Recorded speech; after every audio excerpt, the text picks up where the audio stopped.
Hey guys, welcome back to the ASL Season 21. We're now in the round of 16. Group A, got a nice little spicy group for you. Soma, YSC, Ssak and Sharp. This should be actually a pretty good group.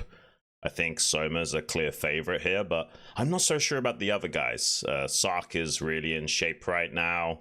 Sharp is pretty tight in TVT himself. YSC's been playing way better than usual. I'm not so sure who the second contender is to get out of this group, despite being pretty sure about Soma. And yeah, we're going to take a look at the groups here. So you can see for tomorrow as well, we've got Snow's group. That's going to be with Piano, Hero, and Rain. That's going to be a real fun group. I'm really shocked that Piano has been playing as good as he has and getting super deep into the ASL already. It's really exciting to have a guy like that around. He's a caster for KCM. Pretty insane to see him there. And today's lineup looks like it's going to be super exciting as well. We got a real underdog with YSC, and he's been really proving himself as of late. I think Soma's going to be such a strong contender for him, though. I do imagine that YSC is going to be dropping down to that losers match and we'll have to face off against either Sharp or Ssak. And I don't know how to call those two. Ssak is like really in shape right now, so I think it could go either way.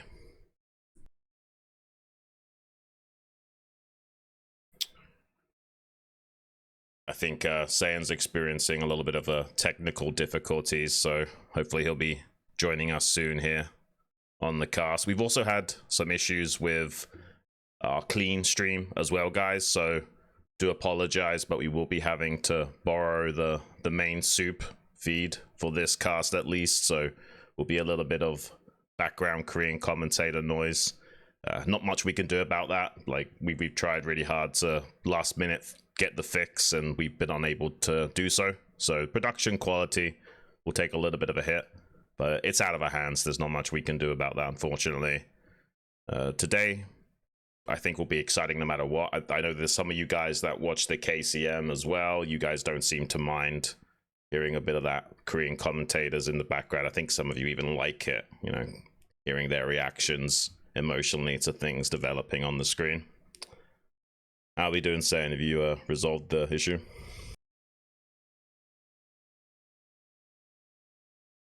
Apparently not. So I'm just gonna sit here and chill with you guys for a minute. How are we all doing today? Yeah, we've had a crazy amount of last minute technical issues, so yeah, I don't know what to say about that. in the UK we call that sod's law. You know, something's bound to go wrong. It is what it is. Would really like to hear Saiyan's insights about what he feels about this group. I know he's probably going to be like me, expecting Soma to be the guy making it through, but as to who number 2 is going to be, I think that's more up in the air. I still feel like Ssak and Sharp are slightly ahead of YSC in getting out of this group. I also feel like YSC is pretty much gonna almost guaranteed be losing to Soma, so it's going to be a hard fight for him back from the losers match if that does occur. But the round of 16 format's totally different. You know, you've got the best of 1 still for match 1 and 2. But the losers, winners, and finals match are all best of 3. So suddenly we're starting to get into more consistent territory where it's less about trial by fire and complete chaos, and some of these better players can actually come back from a crazy deficit that, you know, a surprise build order or something that catches them off guard. Still doesn't seem like Saiyan has resolved anything. I don't know what's going on with that.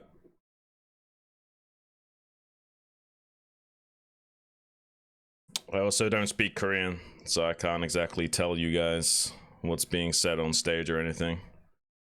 Hope you guys are good at reading people's body language. This is really awkward because I feel like I have to pause talking to see if Saiyan's finished solving it.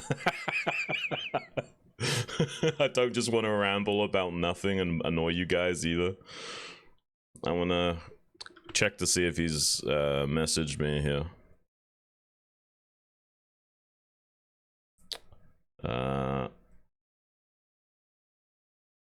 Nope, he's just Muted trying to resolve it.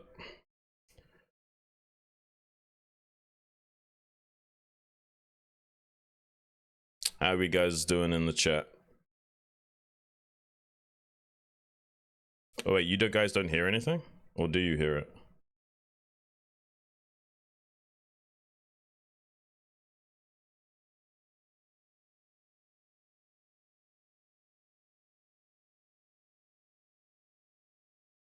Wait, what is going on?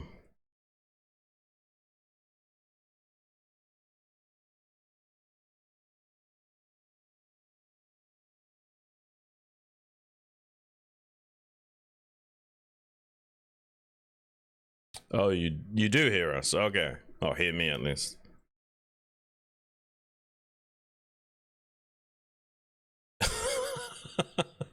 There's some crazy technical difficulties going on right now, guys.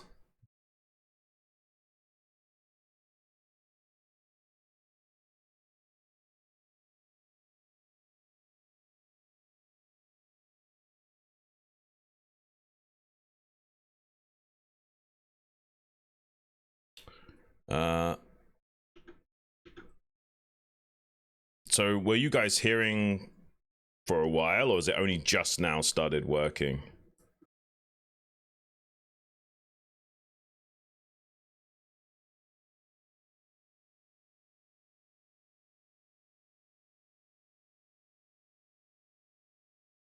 Did you guys hear the introduction?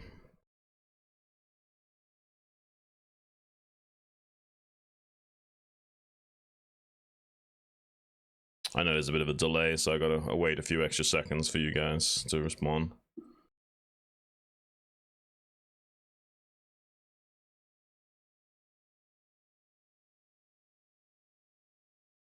Okay, thank you so much for that confirmation that you can actually hear me ramble on.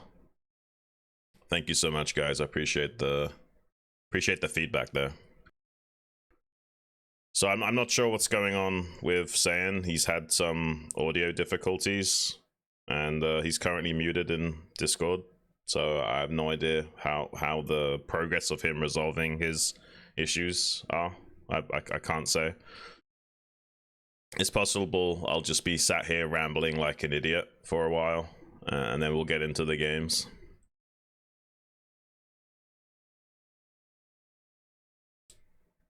Yeah, hope you guys are enjoying the ASL this season. It's been pretty crazy to have people like Flashback. That's insane, and we are guaranteed to get a game between him and Jaedong. That's going to be crazy. I can't even imagine what the StarCraft fans are going to be like, getting to see quite literally the oldest gaming rivalry finally getting rejuvenated, at least for one last time, and getting to see those guys clash. Some people were a little bit salty that we didn't see that later on in the tournament, and they'll have a risk of knocking each other out or helping knock each other out in that group. But I think it's great that we are guaranteed to see some action between those two.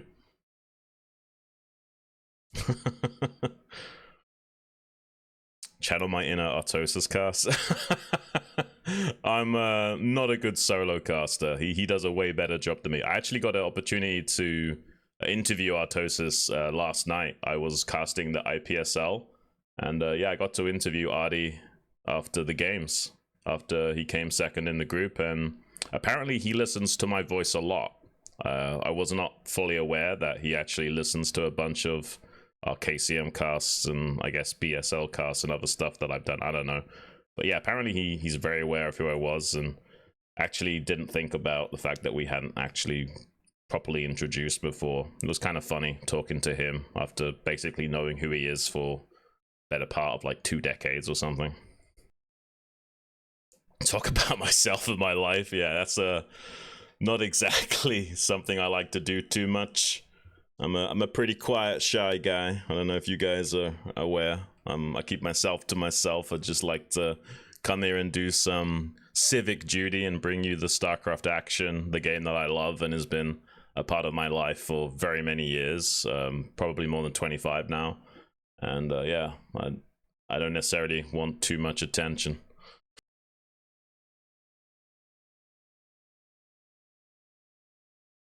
Why don't you guys tell me a little bit about yourselves? Like, where are we watching from? Where are you guys at in the world right now? I know this is a pretty hard time for American fans to tune in. Unless you're one of those guys that stays up all night, of course. Hello, can you hear me? Oh, we have San. Hello, San. How you doing? Okay, all right, I'm back. All right, we were having some really weird difficulties, guys. Chop it up to Ghost in the Machines. I'm really not sure what was going on there, but I was somehow able to hear the broadcast through my OBS. It made no sense at all. I looked at every type of solution, but I think this is the best one. This is what we're gonna go with. Hopefully I'm coming through clearly and everything's good to go. I was able to hear everything you were talking about, though, Shun. So I was hearing you, making an ass of yourself. Solo casting here at the beginning. I'm sorry, guys. I'm sorry. I left you out to dry there a little bit, but we're into it now. We've got Group A.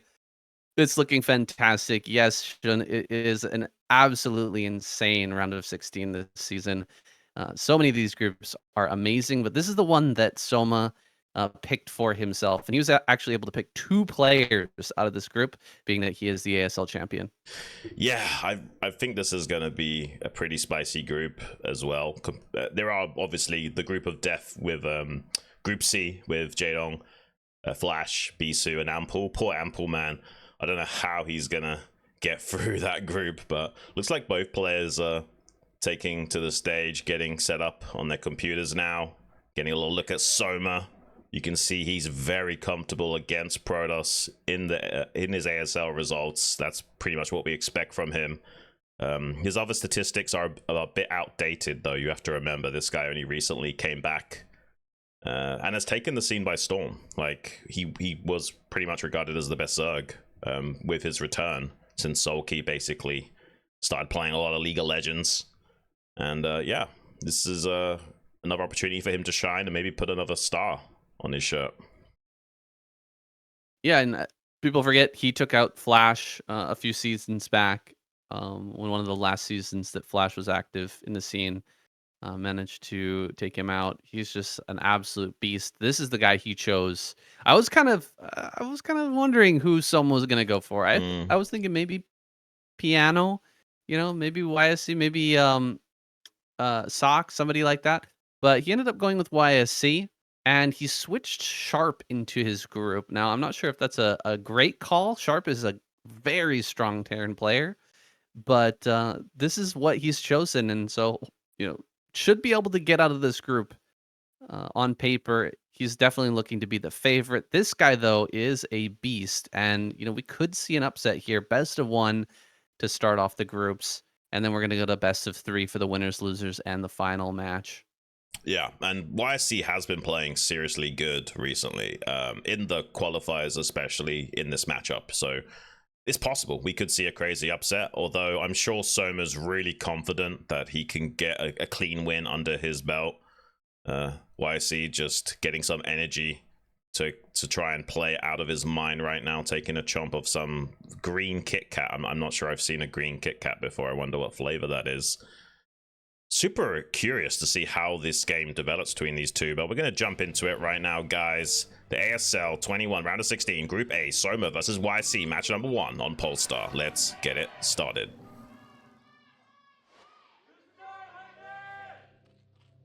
All right, here he is, top left, our previous season's champion, Soma. His first game in the ASL 21. His opponent, YSC, down here in the bottom left. YSC has been showing some great results lately. Has really been outperforming any of my expectations. I've been waiting to see who's going to be on the come up lately. There's been so many good Protoss players just kind of at the periphery. We were wondering who's going to break through, and I'm surprised that it was YSC personally. I thought maybe Motive, maybe Paralyze, somebody like that, but YSC showing that he's definitely got the right stuff. Yeah, I'm less surprised when I saw his games in the qualifiers, but up until that point I expected some of these other lower ranking Protoss players would be able to break through. Paralyzer's pretty good as well, but there's just something missing from their overall play to be able to break into the higher echelons of StarCraft competitive games at the absolute pinnacle, highest levels. And it seems like YSC's actually been able to pull it off, at least for the time being. But he is an underdog in this group. He's going to have a hard time. He's got a gateway first coming up. Oh my gosh, he's doing double gate in his natural. This is like an old school fighting spirit style to play. And maybe Soma's not accounted for this. He's actually throwing down a 12 hatchery. This isn't a complete auto win for the 2 gate, but you can do a lot of damage with this. It's a reasonably strong build. He's even going to force an extra drone off the line here with the probe, just kind of faking a bit of a cannon rush right now. Soma drops his pool on 11, so he's not going to delay that at all. If you end up delaying that, you know, build an extra drone, maybe even make the gas, you could end up being in a lot of trouble, but he should be able to pump out enough lings. It's just the early game control is super important, and I think YSC has some fantastic early game zealot control. He may be able to find a good spot, a good angle to trade well with the lings, and it can start to snowball out of control. We'll have to see how these first couple of zealots do with the combination of the probe and how the drilling is here with Soma and the first few links that pop out. Yeah, and I mean, Soma should now know that it's 2 gate because of how fast the next zealot was spotted by the Overlord. So he should be aware now. There was some pretty good probe harass, and looks like YSC is going to be bringing 2 additional probes. So this is going to be a 3 zealot, 3 probe combo. This is very strong. Oh my gosh, he's even building a pylon here in the natural expansion. He's going super all in, already putting some DPS down onto these creep colonies. Maybe Soma was not anticipating this move from YSC at all. He's got a drone drill coming down to the natural as well. A lot of damage already on these Sunkens as they're starting to morph in. Here finally come some Zerglings. Pretty good drill on one of those Zealots, trying to set up a surround on that. He is going to pick off at least one of those Zealots. Does a great job of glitching it out, but these Sunken colonies are effectively dead. This will finish with just like 1 HP. Can he get in there and snipe this Sunken colony? Well, definitely going to be trying to block that. Pylon just kind of useless here. I think he can walk in right now and go for the kill. Is he actually going to try for it? He will. Creating a... Wait, whoa! What? YSC! Oh my gosh, what did I just see there? YSC, it looked like he was going for the kill on that. He just turns around and walks away. Some nerves here for sure. There's no way that was the right call. Yeah, that was a big mistake. He's definitely lost an opportunity to capitalize on a big tempo advantage with this early game build. Soma's going to potentially stabilize now, and as long as he blocks the Zealots with the Lings, he's getting a good surround on some of them now as well, preemptively, before they can even come in here. And one of them got softened up a lot by that Sunken colony without killing it. That's really hurting his chances of closing out this game right now. There's nothing else behind this. This is just 2 gateway production worth of Zealots, and if Soma makes non-stop Lings and protects this Sunken from going down, this is actually going to be a hard game for YSC, because now he can also run by the Zealots with a few Zerglings and pressure YSC back at home. Well, YSC does have a very small gap in his wall, right? He can put 1 zealot in between those 2 gateways and potentially hold off. Oh, sorry, there's a gap on the right-hand side. I apologize. So 2 zealots are necessary here to hold off, but he will get those into the wall in time.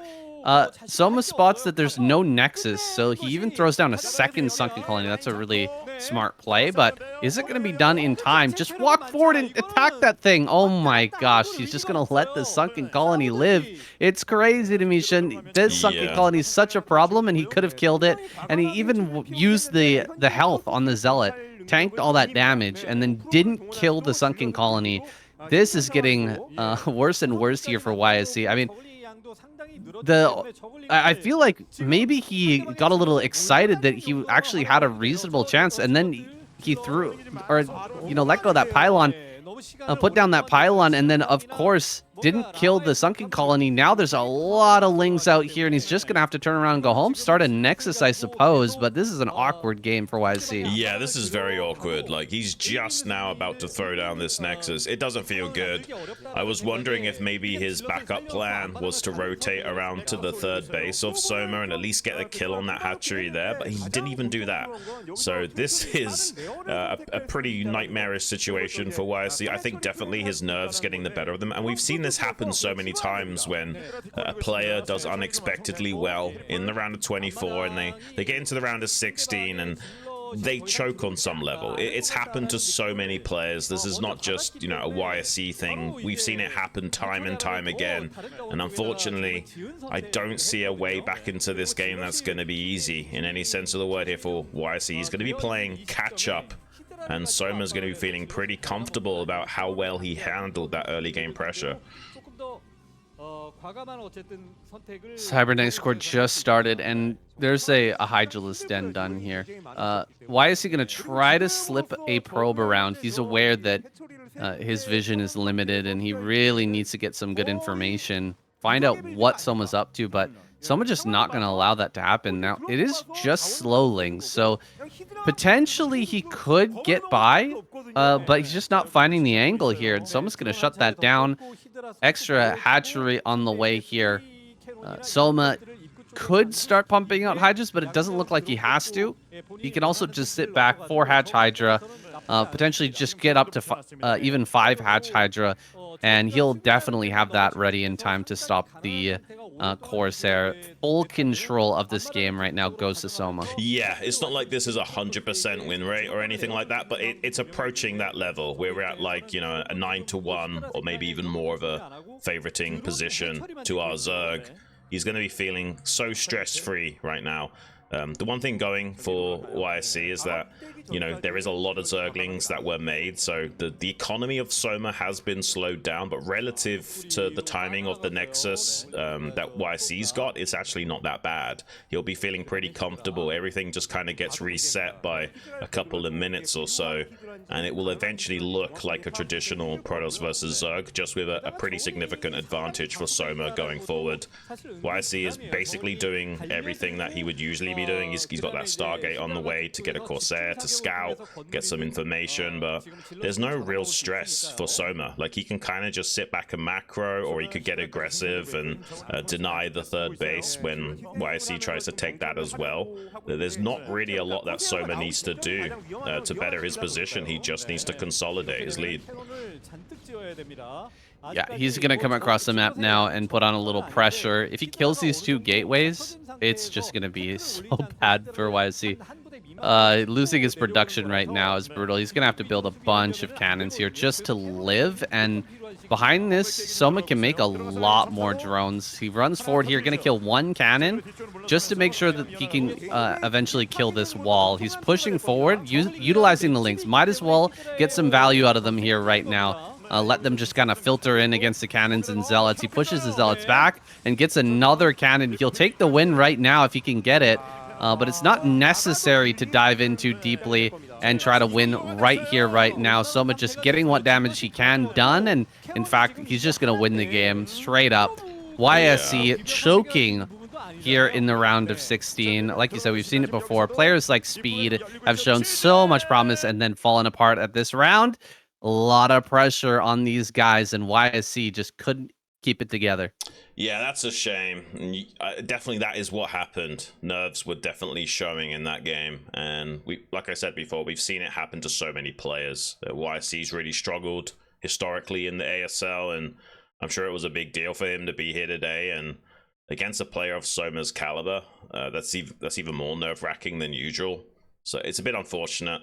He had a good idea there to get an early win over Soma with that 2-gate in the natural pressuring, but some real big issues there with trying to go in and maybe snipe that sunken and then just pulling back and taking a bunch of damage for free without really accomplishing anything. He never tried to check the third base with a zealot as well to, you know, shut down the third base timing of Soma. He basically let Soma get away with a bit of greed after that initial aggression as well.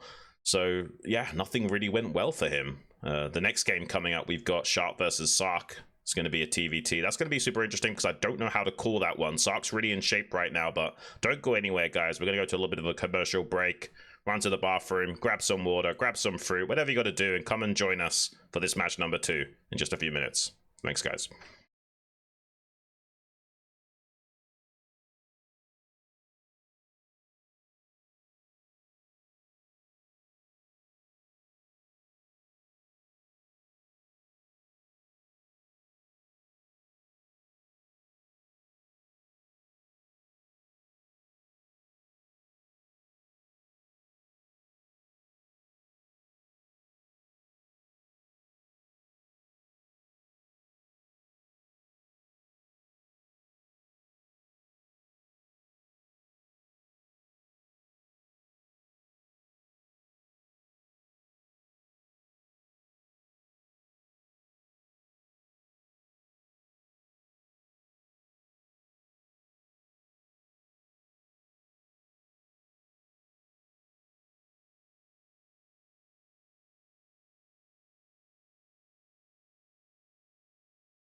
All right, boys, we are back. It's time for our game number 2 here.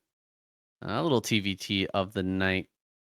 Um, hope it wasn't too weird for you guys having the Korean voices in there, and we're gonna be, of course, looking into solutions for that and seeing if we can, get it fixed up and get that clean stream going for you guys again. I'm still kind of reeling from that last game, Xun. That YSC game. It was pretty rough, man. Like, Yeah. YSC, he was making me super impressed with the way that he was performing in round of 24, but the round of 16 effect it's kind of crazy. It's so consistent with a lot of these up and coming players. No, yeah, it is. We've seen it happen pretty much to every single guy that's been in YSC's position. This is not a new trend, to say the least. I was hoping he was going to buck this trend at least a little bit and put on a pretty good performance. But it's still possible. He might be able to shake off some of those jitters and perform a lot better in that losers and final match if he can keep going. It's possible. It's going to be most likely PVTs for him as well. I have a very strong inclination that Soma will be getting out of this group first and do just fine in his winners match, but we don't know who he's up against. We've got Ssak and Sharp about to do a little bit of a Terran versus Terran showdown, and that's actually a really hard one to call. Usually I would say Sharp is a clear favorite, but honestly Ssak has been playing out of his mind in the qualifiers and recently in general. So who knows, man? This could go either way for sure. Yeah, Ssak has been surprising me a lot lately too, man. Yeah, he's really been performing well. He might be another one of those guys though who struggles a bit in round of 16. We'll see. We'll have to see. Sharp, he's been here many, many, many times, so uh, I expect a good, solid performance out of him. Just being like a little bit more relaxed and just more chill might just be like a superpower in the ASL. It's like For sure. just being that little bit more calm than your opponent and being able to make decisions a little bit more smoothly and take the problems as they come, like not get too caught up in the moment, can give you a pretty big advantage. For sure, yeah. And, historically speaking, this is Sharp's best matchup in the ASL by far. You can see there on the statistics, 62.7% out of basically 60 games. Kind of insane.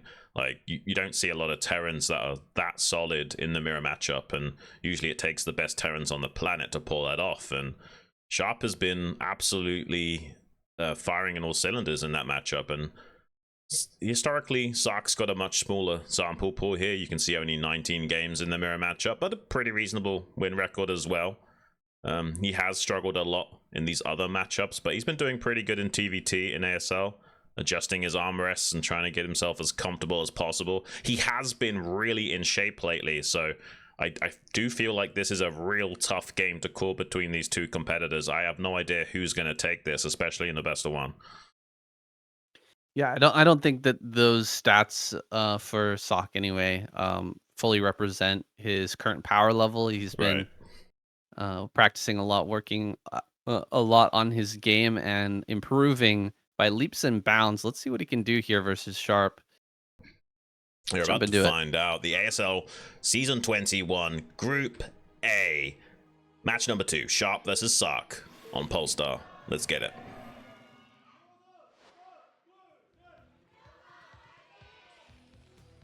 All right, here he is. Sharp in top right, Ssak in bottom left. Good cross map, TVT. In times past, that would mean we're just in for a super long game, but not the case anymore. We might see fireworks here at the beginning of this game. Right. And have a pretty quick conclusion. I don't think we had any really long TVTs thus far in ASL, despite having so many Terrans this season. Yeah, I mean, at the most, they've been dragging out into the mid game a little bit, but we haven't really seen many super late game situations. I think we've had one game that went beyond like 25-ish minutes, and that's actually not that long for a TVT. But yeah, in general, the matchup is way more aggressive, way more dynamic. We did have a period of Vulture Wars quite a few years ago, where obviously that's really mechanically demanding and very fast-paced. But now there's also just, in general, way more aggressive play across the board. It doesn't matter if you're playing a more traditional orthodox style and setting up siege tank lines. It's an ever-shifting pattern of warfare that we see in this matchup. It's not like that World War One, like trench warfare style, where both players are fighting over inches anymore. You know, there's a lot of dropship play, a lot of tactics, and trying to exploit weak positions and what have you. I think a lot of that change has come from better Vulture micro as well. Someone who is a real trailblazer in that regard is Sharp. He's just incredibly strong with his Vulture control, and positions that used to be considered kind of unbreakable, like you would never even attack into that line of tanks. Now you kind of can, because you want to target the tanks of your opponent, but if you target the tanks of your opponent and they manage to get mines up in amongst your tank line, then you're still going to end up losing that position. And Sharp is very good at moving his whole army and getting those mines in the proper position as quickly as possible. That's something like shift control micro from Vultures has come a long way in the past few years. It has, and this is different from Ssak. Like, he made a much faster factory. This was like an 11 gas factory, and he's not made Marines. This is very unusual. Usually you'll at least make one Marine, and usually two, to be safe against something like a BBS and what have you. He hasn't done that here. He's literally just floated the barracks, and he's gonna just pop out a Vulture very early on, it seems. And since it's cross map, it's kind of hard for Sharp to punish this. So Ssak getting away with this very cheeky, greedy opening, it looks like. Yeah, look at that. He's going to have potentially a faster CC. However, the block here in the natural is a little bit annoying. Vulture about to pop out here for Ssak. So he's about to get his very first military unit here. Hasn't made a single Marine, and that's actually going to allow him to get across the map a little bit faster. But wait, where's this barracks going? It looks like it's heading down towards bottom right. Is that? Yeah, I mean, that's got to be a mistake, right? I think maybe he's just making sure there's nothing flanking him from that angle. I can't say for sure. That's definitely very bizarre from Ssak. You could say maybe he's unsure about the spawning position of Sharp. Maybe that's it, and he's thinking, okay, maybe Sharp's in the bottom right. But I don't really know. Like, this doesn't make a whole lot of sense at the moment. The only thing I can think of is that he just assumes that Sharp is in the bottom right for whatever reason.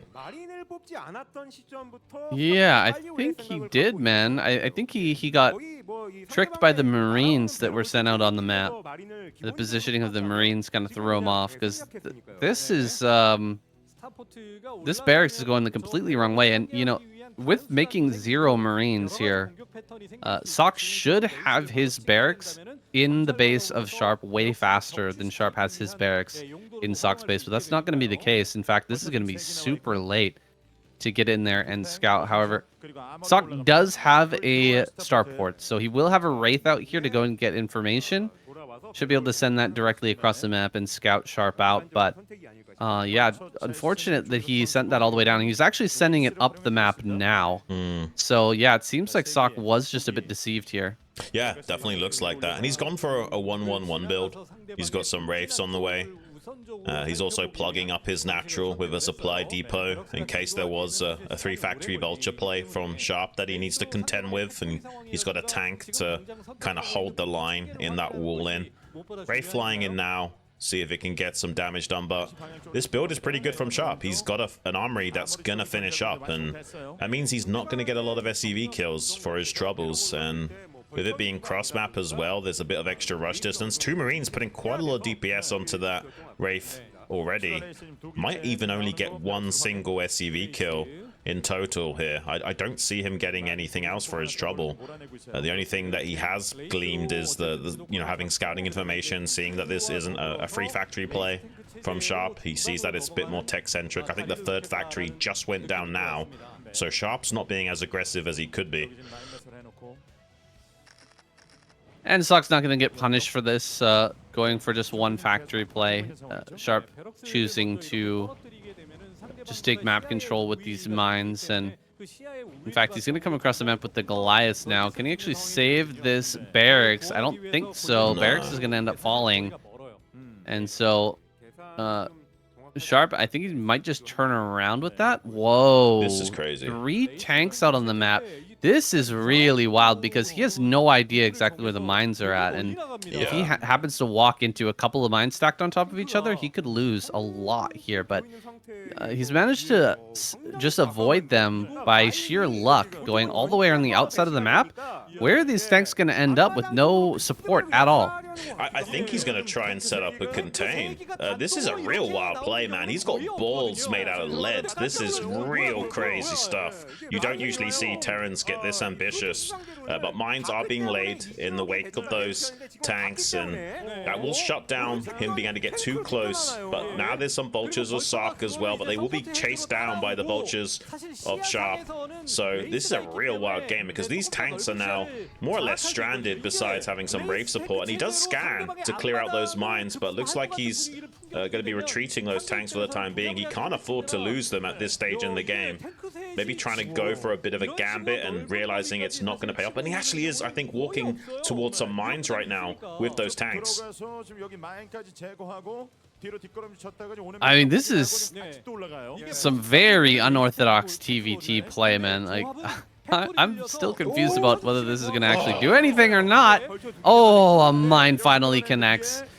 He cleared that out earlier, but Sharp snuck back in and managed to lay the mine in the correct spot. Now that tank, very, very low. Whatever was the plan here from Ssak, I'm not even sure exactly what he was thinking, but whatever it was, it's not going to work. He's got to turn around and head back home. Yeah, and with the Goliaths here, this will make the fight a little bit tricky for Ssak, but maybe he can bully this army before reinforcements arrive. He is trying to get on top of that force now, and there's not a lot of units coming down here for Sharp, and he has got the high ground advantage to force Sharp to retreat, at least for the time being.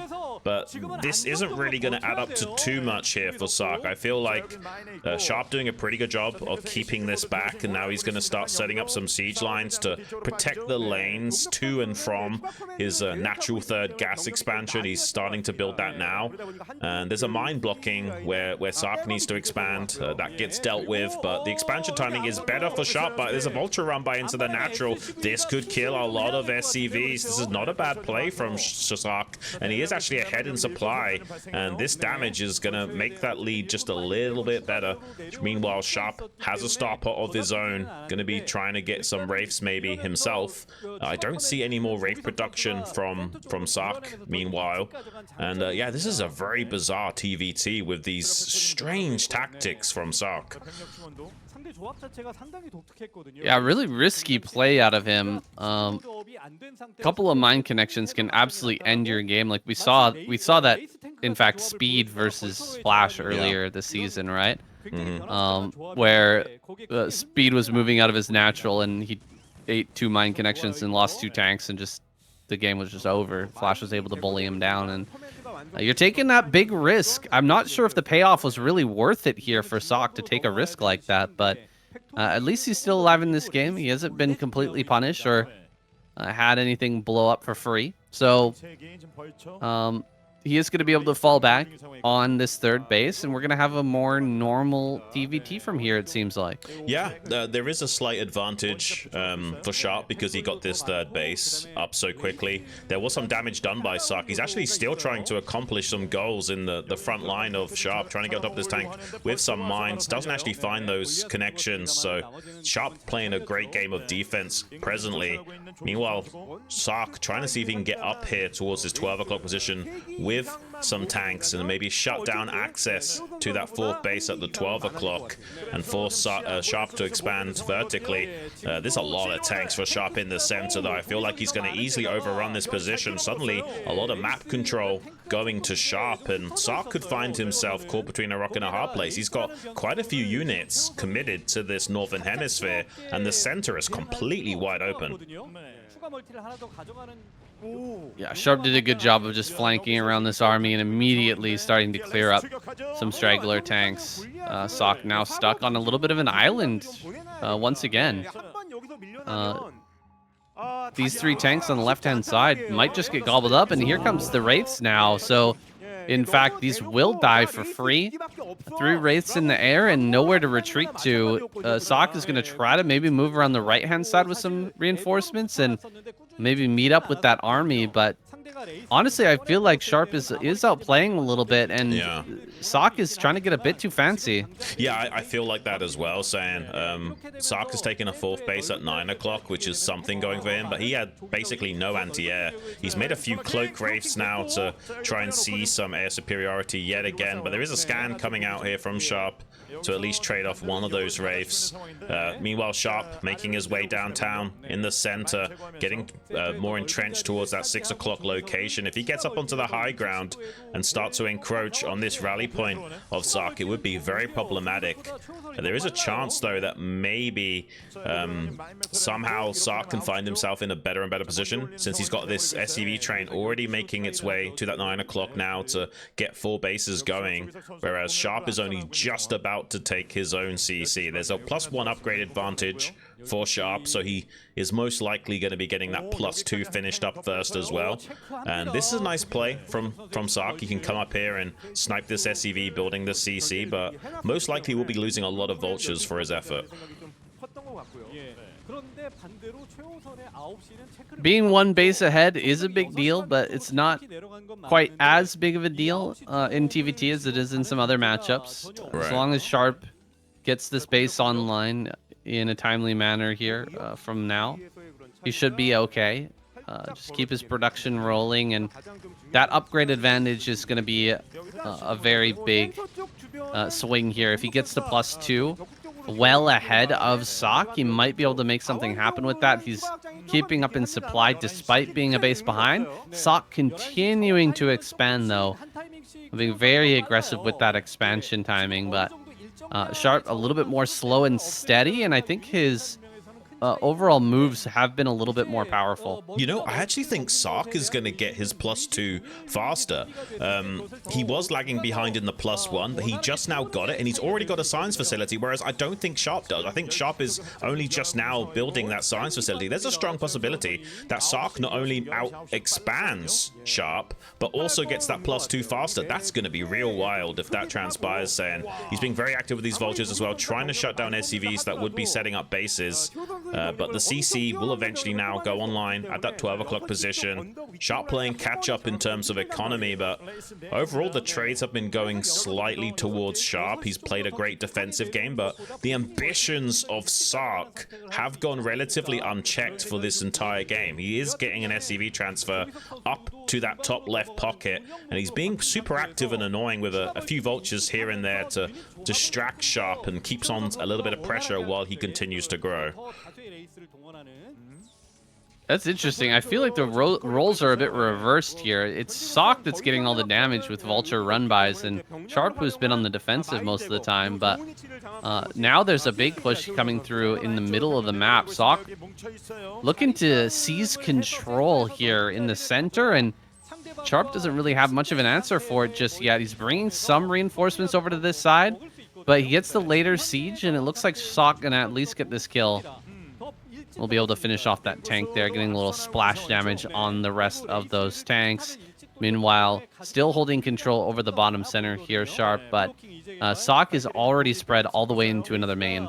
Wow, and Sharp is not only getting the cloak upgrade, but he's also starting to pull some Valkyries as well to maintain some superiority. There's a lot of cloaked race right now for Ssak to use in conjunction with his pushes. Now starting to head towards that 12 o'clock position. There's not a lot of tanks up here for Sharp to defend. He had most of his tanks committed towards the center. He's rotating around now, but there is now a high ground advantage for Ssak to maybe try and pinch Sharp out from getting access to this 12 o'clock and open it up for attacks. This is some very aggressive, ambitious play from Ssak, both in terms of his economy and his tactics that he's utilizing, and he now actually is up against an upgrade advantage from Sharp. I guess Ssak delayed getting that +2 a little bit, but I don't think it matters. Positionally, this is pretty good for Ssak, and he's doing pretty good. He's ahead in supply, he's ahead in bases. If he keeps this up, this is going to be a pretty fantastic TVT, because now even Ssak has his +2 finished up, so neither one has an upgrade advantage to utilize to go for a tempo swing. This is some pretty wild stuff. I didn't think that Ssak was going to get away with being this ambitious, but so far it's paying off for him, and he's being so active with these vultures still, just delaying bases, being annoying, and keeping Sharp putting out fires rather than growing too rapidly himself. I really feel like the shoe is on the other foot here, Xun. It's so often Sharp was the guy who's just sneaking in vultures everywhere, and this game, Ssak has been outdoing him in that regard. Now, we've seen in recent TVTs how important these air battles can actually be, and with Sharp having that Valkyrie advantage, it might be Ssak who ends up getting pushed back, unable to take a fight here, pushing along to the top side, trying to break through this 12 o'clock area. Some SCVs are going to be sent forth to try and fight this as well. A couple of Goliaths make their way into this army. In fact, 3 is enough easily to shove back these wraiths, and now Sakk's taking a huge advantage by pushing up here to the 12. This is kind of crazy, and yeah, with these Goliaths, these wraiths are not getting the value. He was banking on these Valkyries shutting down the wraiths, but he built a lot of turrets throughout the center of the map to give some protection to his tank line, and Sharp was unable to exploit that. He's really banking on these Valkyries clearing up that air fleet, but Ssak has played a good job of keep away and not really let that fight transpire, and now he's shut down the 12 o'clock. This is crazy. I didn't think we would be seeing this kind of game out from Ssak. He definitely has improved a lot recently, and he's showcasing that here today. Sharp's in a lot of trouble. I mean, he has got another base coming online in the bottom right, but it's so far behind the curve of the game that Ssak has set out for himself, and now even like about 50 supply ahead of Sharp, and he's still trading pretty damn good. And positionally, this is favoring the Ssak more and more as time progresses. Looks like Sharp is thinking about setting up a tank line towards the south, and then he has to pull all of his army back because Ssak is not slowing down. Yeah, Ssak is aggressing here towards the center right. If he gets in towards that center right and holds the high ground over on that side, the game is going to be over. There's no way Sharp can let go of this spot. He has to keep that lane open, not only to keep the center right alive, but to keep his hopes going for, you know, an eventual expansion into the bottom right. He has to keep that hope alive here, otherwise he's just never going to be able to keep up with Ssak pushing forward here with just a few tanks. He allows the remainder of his air force to go down, and there's a bunch of drops heading around the outside here. Nothing to contend with them since all that air force went down, and Ssak is about to unload into the main base here in just a moment. May be able to unload right on top of the ramp. Ssak is moments away from closing out this game. Yeah, this is really wild. Just as Sharp is starting to push down back to the south, we've got so many dropships, 6 dropships worth of tanks just about to unload on top of all of these factories. A real wild game that we're seeing here. There are some cloaked wraiths to try and help out a little bit, but they don't have the DPS to quickly deal with this threat. They're going to be absolutely annihilating units as they pop out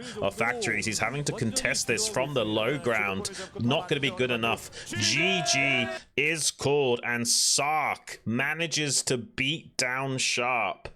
We said it before that we didn't really know how to call this game because of just how good of shape Ssak is in right now, and you can see this guy is playing like an absolute madman, going for such ambition with how rapidly he expands, the tactics that he utilizes in the early to mid-game transitions. Sharp was playing a very orthodox style, trying to play tight, expecting Ssak to basically hang himself with the rope that he was given, but instead he used that rope to climb to new heights. And you got to hand it to him, man. Ssak is playing like an absolute beast.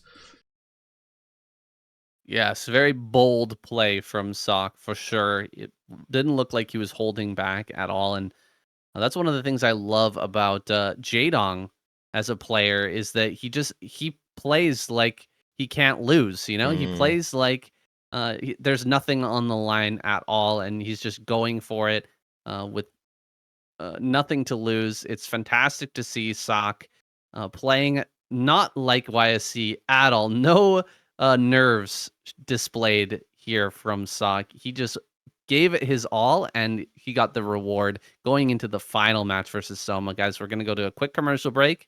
When we get back, that winner's match is coming right up.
All right, boys, we are back ready for the winners match. Soma versus Ssak is coming up. Finally, it's time for a best of 3. We've been going through only best of 1 so far, and honestly, not my favorite part of the tournament. I much rather prefer to see these guys have a little bit back and forth. Yeah. And, show some more of their stuff. I think that tournament play is all about those best of series where you can feel out your opponent and, try different strategies. And I'm glad that we're here now. We're going to get to see our first best of 3 in the ASL this season. Going to start on Octagon between Ssak and Soma. That's interesting because Octagon is a pretty Terran-sided map when it comes to TVZ. That might help out Ssak get some steam going his way. We're about to jump into it now, guys. The ASL round of 16, Group A winners match. Soma versus Ssak on Octagon. Let's get it started.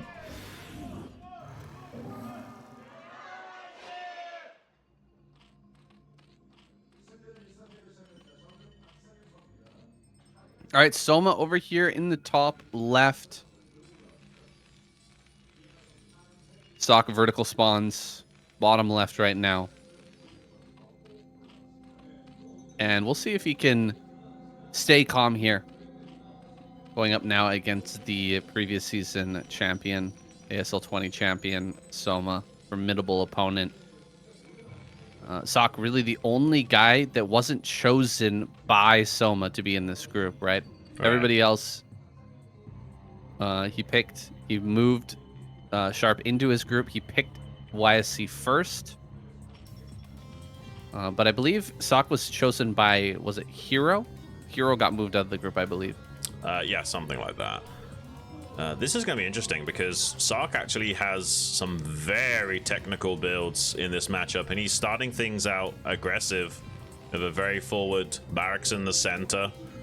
And yeah, if Soma doesn't make like an overpull or something like that, then this potentially could do a lot of damage. And he's got a second SCV out in the middle. Looks like this could be some BBS action. Saiyan Ssak gonna get hyper aggressive right off the bat, and there is no overpull from Soma. He is probably going to be doing something like a 12 hatch, and oh my gosh, this could do a lot of damage if he doesn't hold it well. It absolutely could, and it is so funny to me that now we're seeing this build get thrown out on this map a lot. Feels like it was kind of somewhat obvious that this might be the case. Like a lot of proxies may end up coming from this map, but it seems like a lot of Terra players are actually holding back on that and not using it in other places to, save it for the ASL, and now it's just coming out all over the place. Look at this. See, Soma's gonna send out a scout, and you got to check this whole center if you want to check for a proxy. Soma's he didn't see the barracks, and I mean, he's being greedy back at home. He is in so much trouble, man. He's probably just gonna go down first, or just gonna die to this. And luckily, it's not a best of 1, but getting behind against Ssak right off the bat, Sak's chances of getting into the round of 8 just shot through the roof with this first game. Yeah, this is crazy. And he made the pull slightly delayed and then the gas, and he's trying to optimize for a stronger mid game, but he doesn't have a mid game to play right now. He's getting good surround on the Marine initially, but really good micro from Ssak pulling that back. He's going to gun down so many drones. Oh my god, I think Soma is just dead. Absolute insanity right out of the gate in this series. A lot of you guys probably expecting Soma to dominate Ssak, but that doesn't seem to be occurring this time around, at least for the first game of the series. He's in absolute desperation mode, trying to stop these Marines, but it doesn't look like it's going to be successful. It looks like Ssak is most likely going to be closing out of this game. Some Lings trickling out of the eggs, but they get shut down immediately. Oh, those Lings dancing on top of each other in the Marines line of fire there. And of course, they will just be dealt with without a problem. Soma leaning his head to the side, shaking his head. He knows how dead he is right now. He actually honestly looks kind of tilted. And I mean, he could have left the game right as the first few drones went down, but he taps out now. And you could just see how much confidence is flowing through Ssak right now. He's already played an amazing first game versus Sharp. Now he's here with a lead versus Soma, and his chances of getting through to the next round are insanely high. Like, this is a great start, and I mean, dude, these other two players, YSC and Sharp, are begging Soma to win here so that they don't have to face him in the final match later on. That's absolutely true, man. I imagine Soma's definitely a favor of getting out of this group, but it might be second, not first. Really great showing for Ssak to kick things off. This was a Terran-sided map.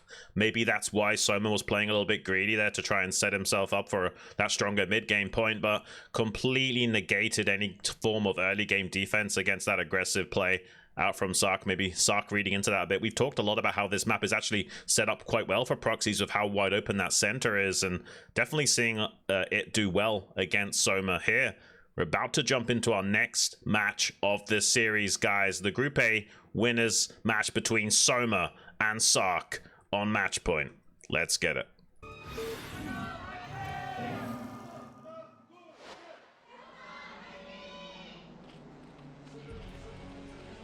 All right, Soma now in the top right, Ssak bottom left. And look at this. No drones being made. Are we really going for a 4-pull here? Soma, this might be the fastest route to a comeback in a third game, or maybe the quickest winners match we have this entire round of 16. A BVS into a 4-pull. If Soma loses this, man, yeah, Ssak is just going to waltz into the next round. It's crazy. I mean, do you think this is a response to being a bit tilted from the BBS? And he's like, well, if you're going to do it to me, think so. I'm going to do it to you. Yeah, it might be, right? It might be just a reaction to that first game.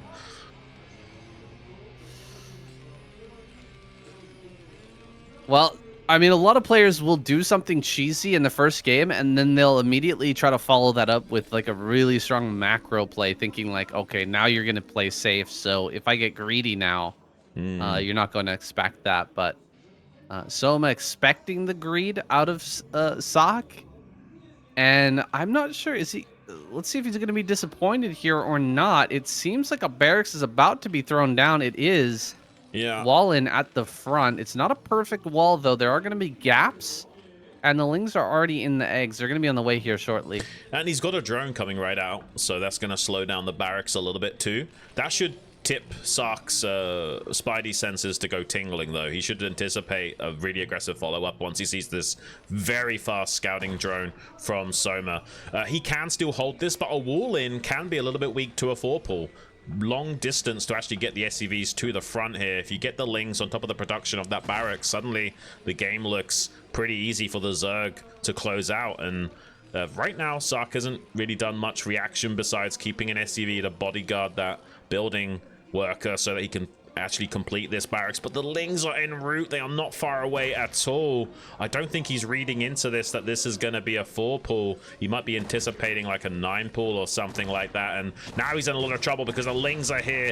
He hasn't got any additional SCVs brought to the front. He's probably going to kill this first Marine for free. Ssak could just absolutely get eviscerated unless his SCV micro is exemplary. Well, he's going to get a pretty good surround. Some of these SCVs are not fighting. They're actually just mining right now. That was a big mistake from Ssak. Not mining, or not fighting initially. He does start to mine, but he gets in between the Marine and the Lings there. So there is still a chance here for Ssak. Can he maybe lift off the CC, float out to the natural? Oh, can he get the Marine? He kills the Marine. I believe a bunker is being made right now. He will float to the natural. If this bunker finishes, he can still be okay. Targeting down a SCV there. How many SCVs are left, and how many drones are there? Only 3 drones here. So Soma's just going to have to continue this attack. He's just going to keep making Lings and try to kill the bunker. If we get, for instance, a full surround on this bunker, and he's still got money to actually repair that, maybe Ssak can hold and actually win this game still. Yeah, it's 7 SCVs to 5 drones. Soma could transition into a somewhat normal game. 5-3. Yeah.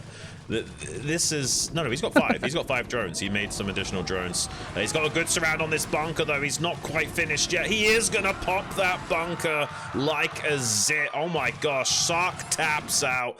GG is called, and we're all tied up in this series. This could be the fastest best of 3 we've had in a long time in the ASL. First a BBS, then a 4 pool. I mean, what is even going through the minds of these guys going into game number 3? This is going to be such a meta-gamey best of 3. Wow, so that actually worked out for Soma. Just continuous Ling production there and going after the Marines in the wall.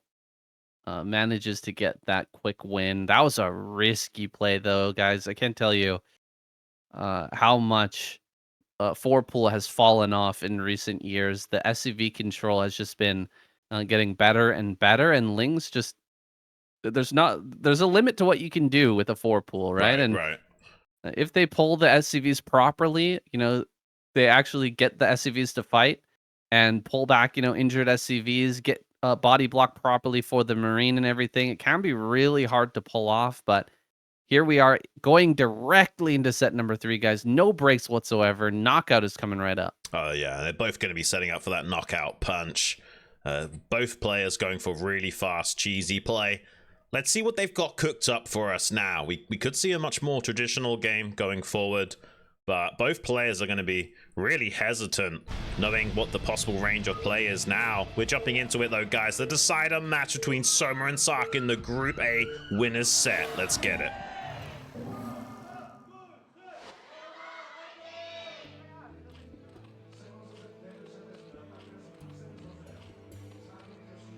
All right, Soma top left.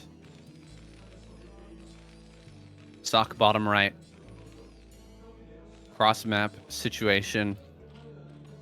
I was actually expecting a lot of 1-1-1 out of Ssak, and I was looking forward to some really technical games with, you know, 2-port Wraith or, you know, some Vulture drop, right? You know, maybe a little mech play, some Valkyrie play, but this has been a really out there series so far. It has. That might be what we're in for now, but we had to get those first 2 games out of the way, and they were both eager to get that done. Yeah, and usually Ssak is this crazy technical guy. Like, he'll even do some real wild stuff like Valkyrie into mech and just about everything you can think of. I wonder what he's got cooked up for Soma in this final game. It is going to be cross spawns and no 4 pools here, no 8 racks here. So it's looking like this could be a somewhat orthodox game between these 2 competitors. And I'm looking forward to seeing what the timing attack of choice is going to be from Ssak. He is one of the best in the business at these very technical Terran plays, and he's in great shape right now. So it's very possible we see an absolute banger of a game here to decide the fate of these 2 guys.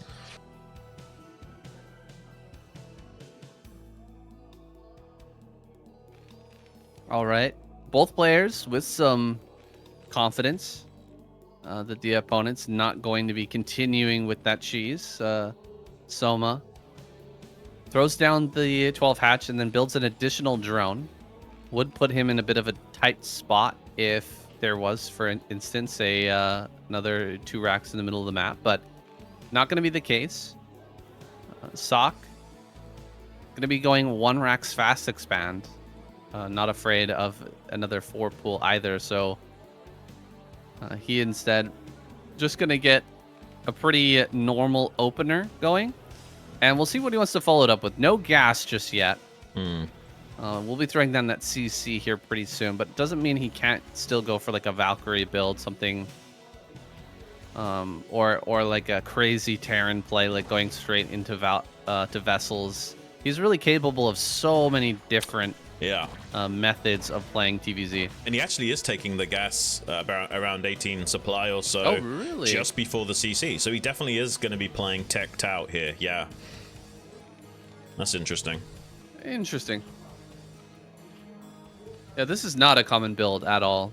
Going 1 racks fast expand with gas before CC, that's just kind of unheard of. I really haven't seen a build quite like this, but and I'm imagining it's going to be really fast Valkyrie. What do you think, Xun? Yeah, I think so as well. Something along those lines.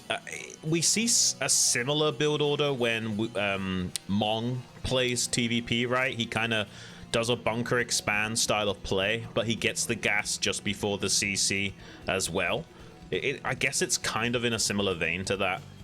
And I imagine we'll be seeing something very similar out from Ssak. He could also go Wraith, so I guess that's possible. I just don't see him as the kind of guy to follow this up with like a 2-port Wraith and play a macro build off of it. I think he's much more likely to go into something more tech-centric with a Valkyrie play. And Soma getting in here with this Zergling is huge. Spotting that factory gives him a wealth of information to min-max against this style of Ssak. That's a big win for the Zerg. Yeah, he's going to immediately respond, setting up extra hatchery here in the natural, and he knows exactly the timing on when he'll need a sunken colony. Going for a Spire build, he probably wants that. Won't have Hydras to defend early on, but let's see what Ssak does now. This is the curious part. Where is he going to go with this build? Well, I think it's Vulture run by... Are we going to see an Armory? I think it's Vulture run by into Armory and Valkyries. Yeah, there's the Armory, and he made a machine shop right off the bat. So I do think this is most likely going to be fast Vultures. Probably after around about the time the mutas are out, he might start to wait for the mutas to make their way across the map and then sneak in with, or attempt to sneak in with the Vultures. Something along those lines, saying, but I guess a Vulture drop is possible. I just don't see that happening from Ssak. I think it's a Vulture run by into Valkyrie. Yeah, I mean, the Vulture drop build is good. I even mentioned it earlier because Ssak is kind of an aficionado with that build. He's very, very strong with that style of play, but I don't think you can do that with an early CC like this. I think you have to go 1-1-1. Yeah, I think so. Into that build. So with the CC out this early, maybe the only thing he can do is, like you were saying earlier, that run by, but it seems like Soma has just everything set up perfectly to defend that.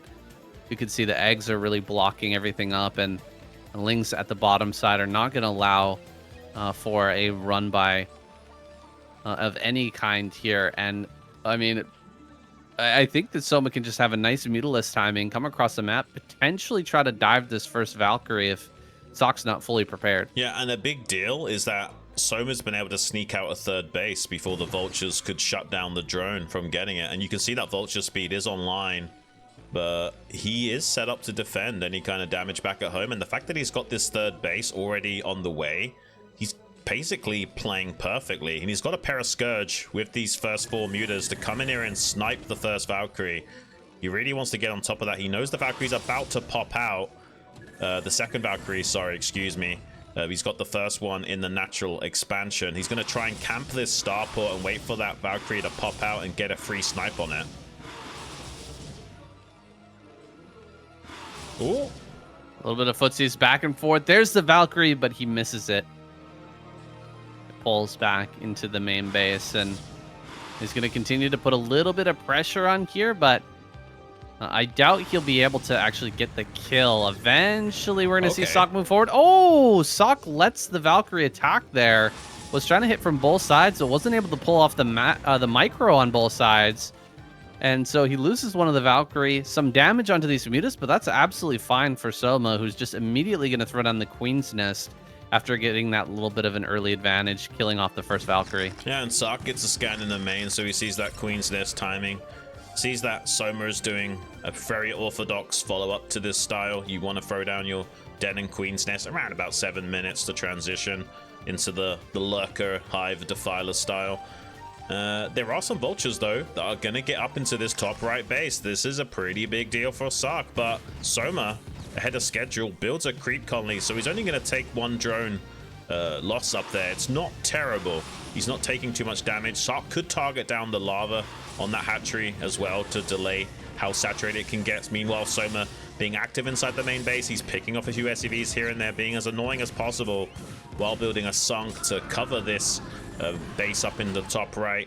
tries to get a dive onto those Valkyries unsuccessfully this time around. He's got plenty of Scourge in reserve to keep sniping these vessels. Killing the first 2 vessels is like gold dust for the Zerg. He's done a good job of that. He's going to try and get a drone transfer across the map while there's vultures. This is really ambitious from Soma to go for this play. Ssak is trying to cut off the path of these drones. He's going to start sniping them now. Ooh, huge pickups here in the middle of the map. Ssak just avoiding the mutas and lings as best he can while killing as many drones as possible. And this actually slows down Soma quite substantially. I was really feeling Soma's position up until this moment, but damaging that many drones or killing off that many drones, yeah, definitely want to pull that tank back. That's for sure. Soma can't really afford to replace those right now. He needs to build a lot of units to try and block this. And look at that huge catch here on the mutas. Almost all of them suddenly are dead. And I don't think there's lurkers out just yet. I might be wrong, but I think he's just finishing up that upgrade here. And a Valkyrie goes down to the Scourge, but these Marines are going to push up into the top right, and there are tanks coming. So these extra sunken colonies are not going to cut it, Xun. I think we're going to... Okay, 1 lurker is being made right now, but that's not going to cut it either. I think we're going to see this base go down. Yeah, I think so, and he's already made some progress. He's killed one of the Sunkens off with the Bioforce. The tank can be intercepted, though. There's a second tank out here that is getting targeted down, trying to get surrounded with the Zerglings, but unable to fully catch that. Ssak actually does a good job of turning back to save the day. He has another tank en route as well in the center of the board. There's only a few Marines to cover that, so Soma might be successful in killing off this tank at least, but he still has to worry about the tank inside this base in the top right. Oh, it's exposed though. Does get taken down by the Mind Splash. This is a dangerous point for Ssak. He was so close to getting a lot of damage done in this top right, but he's been so distracted by Soma playing a very tactical game of sniping these units in transition that he wasn't paying attention to protecting that tank in the top right. And suddenly Soma still alive, at least for the time being. A lot of this comes back to that tank being so far behind the army when he was first making his way into the top right. It ended up getting caught back there, and now Ssak has lost a huge amount of his momentum going into that top right-hand corner. He's going to start making additional bases, already taking his 3rd, and he does have a drop out on the map. Oh, this drop gets spotted by a muta.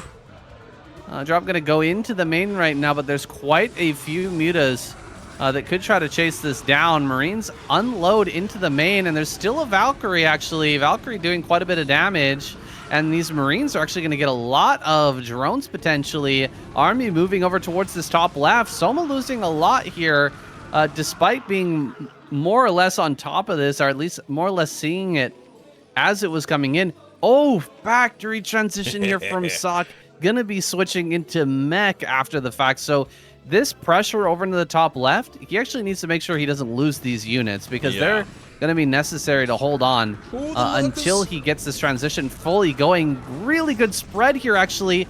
Could be taking advantage of this little moment of weakness from Soma. The lapse in judgment here, not having these lurkers already burrowed in the natural. He immediately guns those down. This lurker in the back is super low as well, and the tank is now sieged up outside of range of the lurkers. He tries to push forward. There are some lurkers now burrowed in range of the tank. They're very, very low, but they managed to hold off everything, pushing this army back.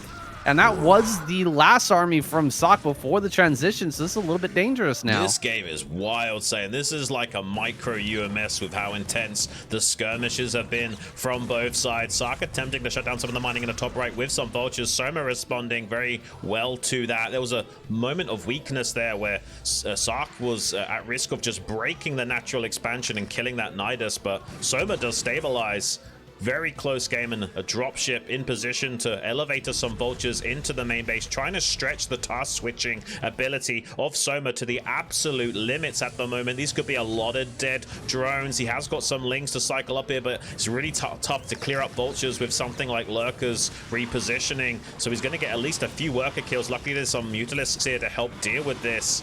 But Ssak is trying to play a very technical game into into mech transition after the Valkyrie play, basically a fantasy style push into that mech transition. He loves this style, but it's honestly one of the hardest things to execute and pull off. So far, he's doing a pretty good job of it. He has the third base established. He's taking a fourth at the 6 o'clock. Meanwhile, Soma desperately trying to chase down as many of these vultures as possible, but he is going to gun down some of the drones at the Nidus Canal. Just complete relentless pressure from Ssak. Soma, though, clawing his way to a better and better position himself. His supply is looking a lot healthier now. He's taking his own fourth base. We are going to be seeing a much more traditional macro game, but is Soma aware of the mech transition yet?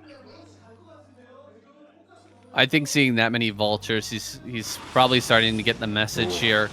Oh my gosh, that was so close. The command center barely not going to finish. He'll probably be able to send something down here to deal with that before the CC dies. So. But in fact, Ssak not sending anything in that direction. He's actually heading up towards this top right.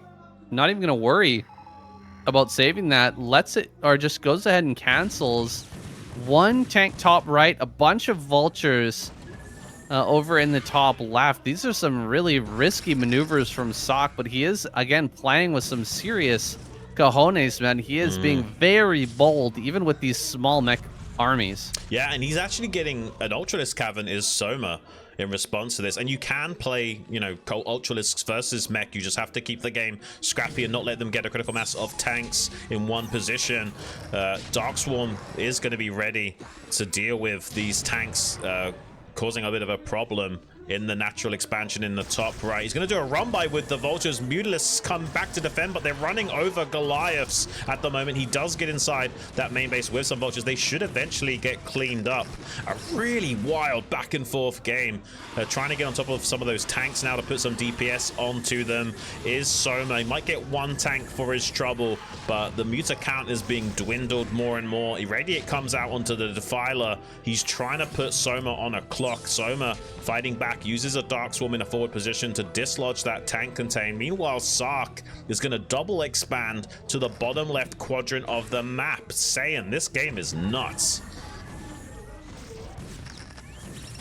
Man, Ssak is looking incredible right now. Like this is some play that you would expect to see out of someone like Flash. Yeah. Like the way that he's just boldly taking bases. He's even taking the, I think the center right as well. Unless that's just a barracks that's floating over there. I'm not 100%. It kind of looks like there's an SCV on that as well. So, I mean, he's just coming over to Soma's side of the map, denying bases, keeping him back. As long as he keeps him on 4 bases right now, he's going to be fine. Only +2 is done, and we've already got +1 attack on these tanks. So +2 probably on the way. He gets the bottom center as well. Dude, this is nuts from Ssak. How he's just expanding like he's playing solo. He doesn't even have an opponent right now. He's just taking the whole map. Yeah, this is absolutely insane, man. I mean, Soma does identify these bases on the bottom left. He's got a couple of Ultralisks to put some pressure on. That's going to pull back the majority of Sakk's army to clean it up. There's some Overlords coming down here. I wonder if these are loaded up and they will be used for some drops, or if he's just got them down here. It looks like they could be loaded up. Maybe wanting to go for some drops and some siege tanks actually is a good strategy against mech to unload units on top of tanks. He's going for that now. They're not even sieged up, but he's going to try and get a bit of a surround on that. There is quite a lot of tanks in this portion of the map, though, so he actually will gun down these Ultralisks pretty handily. Saves the base in the bottom left. Soma does manage to get a cancellation on that 3 o'clock base, but I don't think Ssak minds. He's got the 6 o'clock. He's got these 2 bases in the bottom left. He's expanding like a madman. Honestly, this is what you expect a Zerg player to do when he's playing crazy Zerg and just expanding all over the map and waiting until one of the gases are successful. Soma coming into the main base with a few of the Overlords here, trying to distract Ssak, dropping a few pocket worth of units into the back of his base to distract him and put on some pressure, while he's also coming down to the bottom left for another drop as well to deny the mining there. But I don't think Soma is aware of this 6 o'clock. No, I don't think he's aware of it either, and Ssak is going to be kind of cleaning up the remainder of these forces, getting himself into a better and better position. I'm not sure if he should even siege up right now. It might be better just to keep everything unsieged, because drops work much better against tanks that are sieged up. They're going to be splashing each other down for the most part. Here comes some mutas as well. Not as much stuff as I thought coming out of that drop. A drop down at 6 o'clock, though. He is now aware of that base for sure. And Ssak is starting to fall apart a little bit here as he scrambles to defend bottom left. Soma getting on top of everything, getting some great trades with these mutas. Yeah, I mean, Soma's identified correctly that there wasn't a lot of anti-air in this army of Ssak and did a bit of a muta transition. Is paying off a lot right now. The bottom left is completely exposed. Even snipes the vessel. Is going after some of the SCVs now. Ssak was playing a very tight game, but now suddenly those additional expansions completely exposed to damage from Soma. This is a real wild game, saying it looks like there's a chance of Ssak still stabilizing. He's got the CC alive at the 6 o'clock, hasn't lost too many of the SCVs, but the bottom left is completely exposed for now. Mech's biggest weakness is basically the lack of mobility, so it's going to take a long time for Ssak to transit his units around the map and get them into key locations to respond to the active threats of Soma. Soma's really exploiting Ssak by stretching him to the limit, keeping him spreading his units out around the map and struggling to put out all the fires in one go. Well, Soma's just been completely focused on dealing damage to Ssak up until this point. Ever since his other 5th base went down, now he's going to be double expanding here, trying to take both mineral onlys at the same time. That's not going to solve his gas problem, though, which is going to get a heck of a lot worse here in about 2 minutes as we reach that 21-minute mark. Yeah. Main and natural will start to run out. And so that's going to become a real serious problem. Even if he gets those 2 additional bases online, Ssak, as long as he has 2 bases worth of mining, he can still stay in this game. He's got the bottom center. He's got the mineral only. He's trying to expand down to bottom left, but these mutas are still being quite a problem because there's not that much anti-air. Yeah, these mutalisks have been absolutely critical in switching the scripts to a completely different outcome than Ssak was expecting. He just hasn't got much anti-air at all, and now his tanks are pretty exposed. He's finally making another round of Goliath, but as you can see, he's completely mined out in his main and natural, and he's having a hard time keeping up with the relentless play from Soma, who must be pretty mad about getting cheesed out in that game number 1. He's trying to prove himself now in this final decider match, but all the mutalisks starting to get cleaned up by Ssak. Is there a way of him stabilizing, getting these bases online in the bottom left? And like you say, Soma, he's not going to have much gas income. He'll essentially be on 2.5 worth of gases until he can get another additional base online. Those mineral onis are going to help him produce a lot of Zerglings, but not much else. And right now, Ssak has a chance of condensing all of his army into one big blob and starting to push back and starting to go for the counterattack. Ooh, another run by down towards the bottom center. Ssak leaves nothing to defend that location. In fact, he's just going to pull away. Looks like some army coming down now finally to try and deal with this. He will get rid of the tanks and get that mining going once again, but I'd love to see him just try to slow this game down a little bit rather than going straight across the map.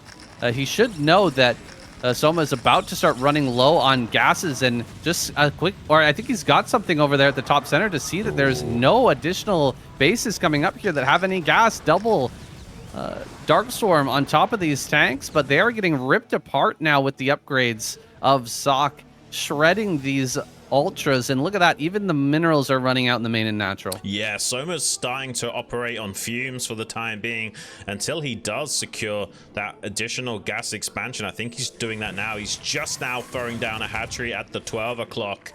Supplies are even, which seems to indicate a lead for the Zerg, but supplies don't always tell the whole story. Right now, this is a moment of vulnerability for the Zerg, since he's operating pretty predominantly on just pure minerals, and he can only trickle out a few ultras here and there, and 1 or 2 defilers, a couple of pairs of scourge. He can't really commit very heavily into these gas units for the time being. Very nice tactical play from Soma, though, getting a lurker under Dark Swarm towards this 6 o'clock. That's really distracting Ssak right now, while he stops the additional bases coming online in that bottom left quadrant. It's going to buy valuable time for Soma to set up that gas base at the 12 o'clock. Yeah, he's trying to get that base, and it's very hard for Ssak to push that location as well. Yeah. Another drop coming forward.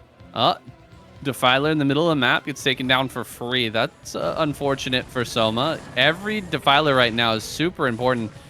can hardly afford to replace those, so he's being super tactical about where he goes with these armies, and every location that he decides to drop or attack into, you can see the Ultra Trickle has become just that, a real trickle of units. Almost nothing really coming out from Soma right now. He's just getting this extra gas online, but it's not going to fully replace the 2 gases he just lost in the main and natural. Yeah, and that comsat at the 6 o'clock will also slow down the gas income from Ssak, and that's his main gas right now. Oh, this lurker getting right into the mineral line.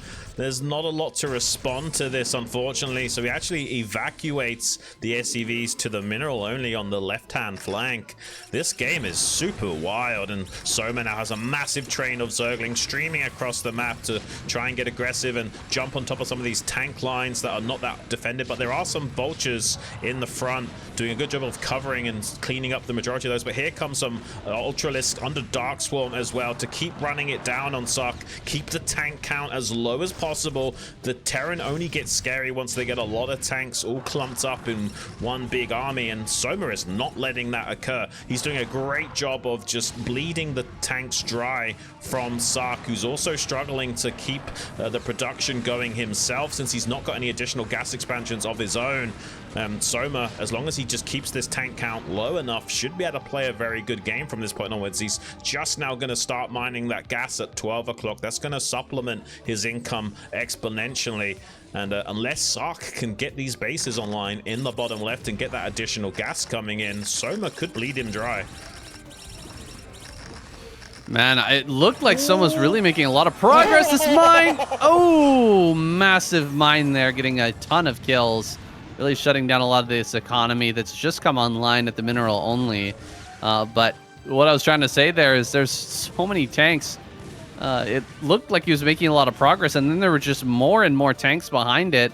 And Soma really not able to shut down these last couple of mining bases. In fact, Ssak gonna leapfrog over to the left now, getting back onto 2-base mining, and he can still play a very good game from here. He's got full upgrades, 3-2.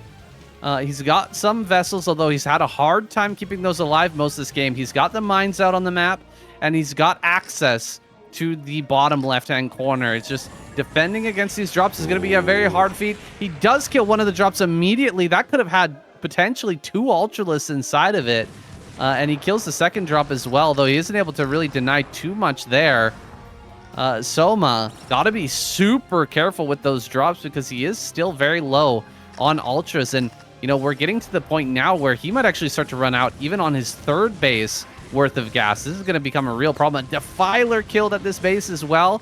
That is great value for Ssak, who's making so many vultures at this point. Yeah, here comes another drop attempt from Soma, but it's getting shut down by Ssak. Real great play from Ssak as well with those vulture raiding parties. A Defiler going down to a mine.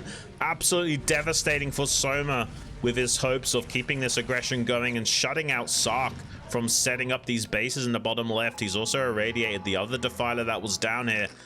Soma's been playing an absolute fantastic game up until this point, but it's possible this will reach a tipping point soon if Ssak can get those additional gas expansions online in the bottom left. Soma also now taking the 9 o'clock to keep chugging along with his own economy, mine sweeping the map with some Zerglings in front, trying to do a lot with a little here and get to the front line of Ssak, but there's so many mines everywhere, he can't quite do it. This is going to be problematic for Soma soon if he can't keep the pressure on and keep reducing that tank count over and over again. Eventually Ssak will start to approach a maxed out situation, and if he does get the additional gas in the bottom left, he's going to be doing fantastically well. Goliath's in position to shut down these drop ships in the bottom left. There are tanks in the back line as well towards that mineral only to help clean up this force, and we also see Queen starting to be pulled by Soma. It takes 2 minutes though to build up the energy for those broodlings. I think he's going to have those 2 minutes. I don't see Ssak pushing anytime soon, aside from just little vulture run-bys and stuff. Right. His goal right now is to get this bottom left online, and then it becomes Soma's problem, right? Once the Terran player has those bases in bottom left, it's up to Soma to take center left and center right, and those can be very hard to hold.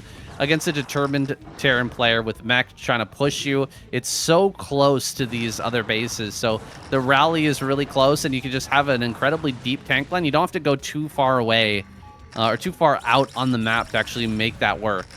Yeah, and Soma is trying to do that. He's got the 3 o'clock now being taken, placing a hatchery there. He is setting up for that win condition, but needs to be very careful in how he treads. He's done absolutely fantastically thus far. He's looking really good, but I mean, now Ssak has that bottom left base. He will start to stabilize and get more and more mech units out on the field. This is going to get harder and harder for Soma, but he has a massive tempo play with that massive stockpile of queens. He can obliterate almost an entire tank line all at once and completely flip the script on Ssak. We'll have to see how that plays out, because, you know, if he lands just one EMP, or the Goliath's gone down a few of the queens before those broodlings connect, they actually don't count. So there's a chance that Ssak can still make this work, and he is attacking the 9 o'clock base before the queens are ready, saying. Yeah, this is Mech 101 on this map. Is you manage to get control of one half the map, then the Zerg player has to move towards the middle. They have to expand towards you, and that's when you can very quickly push out, take out one of those bases, and just keep denying over and over and over again the additional expansions. Soma, he doesn't have quite enough energy on a lot of these queens. Some of them barely have enough right now, but it's not good enough for what Soma needs. He needs to wipe out such a large number of tanks that he can suddenly overwhelm a position.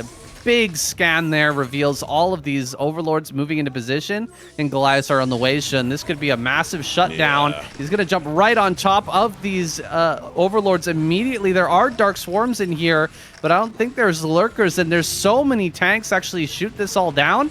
I think this is going to be an easy hold for Ssak, and this takes away so much of the momentum from Soma, right? Because imagine if he had waited for the queens to throw down all their broodlings before going for that drop. He could have been so much more effective. Yeah, I still think Soma has a pretty strong chance here. He's got an overlord spotting for the tanks now. He's going to come in and at least wipe out these tanks on screen with a little squad of 4 queens, taking out those tanks completely. He has got some units in reserve as well. 5 vultures and some lings starting to stream down from the north. Ssak could be in a lot of trouble. He's got a few tanks to respond to this, but there are more queens waiting with energy to help capitalize on this momentum shift. He's going to come in now and start broodlinging more and more of those tanks as well. This is problematic. One EMP could have turned things around completely for Ssak, but as it stands, he's doing a great job of coming in here and reducing the tank count yet again. Ssak is holding on by a thread. There are more and more Zerglings coming across the map, though. There are still quite a hefty amount of vultures in reserve to deny those lings getting too much value, but some tanks in transit in the center getting cleaned up by those cracklings, and there's an ultralisk going gangbusters in the mineral line, killing so many SCVs. Soma is just barely overwhelming Ssak. Yeah, he's not allowing Ssak to take this bottom left, and at the same time, double expansion, center left and center right.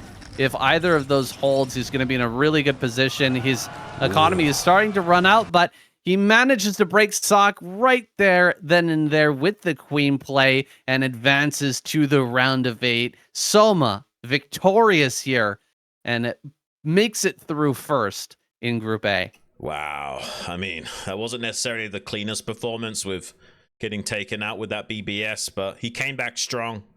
Got a pretty easy 4-pull win over Ssak, and we got to see an absolute spectacular game with Ssak going for that fantasy style push into a mech transition. Ssak came so close to pulling that out of the bag.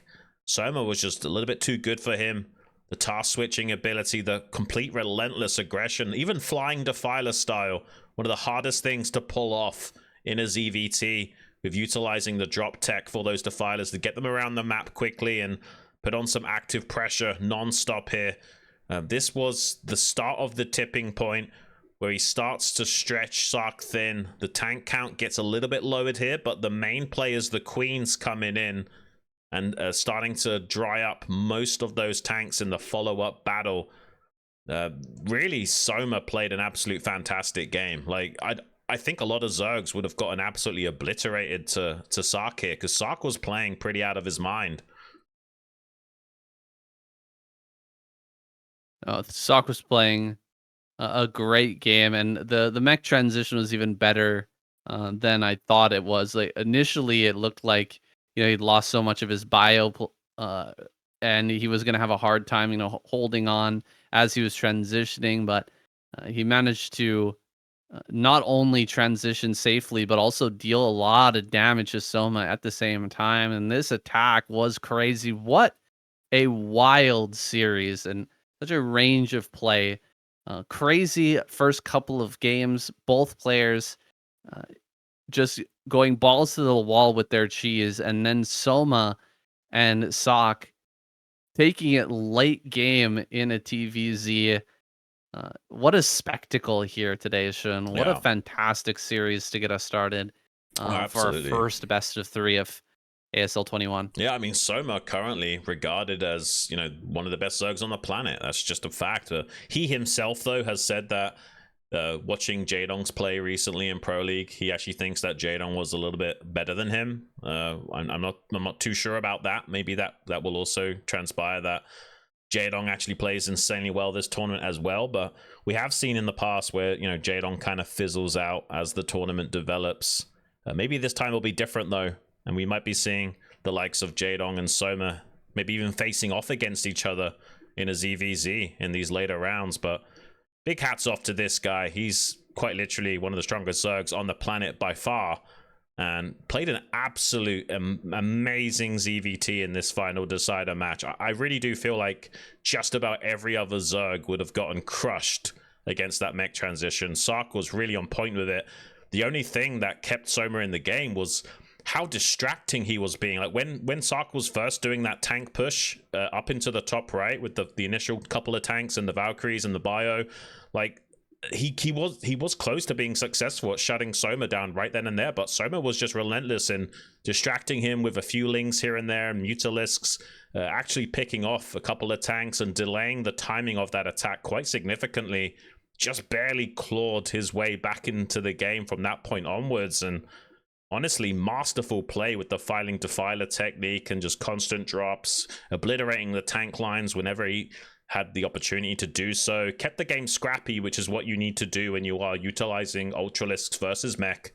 And yeah, the Queen tempo switch was just too much for Ssak to handle. The only real way you can stop that in its tracks is with something like an EMP.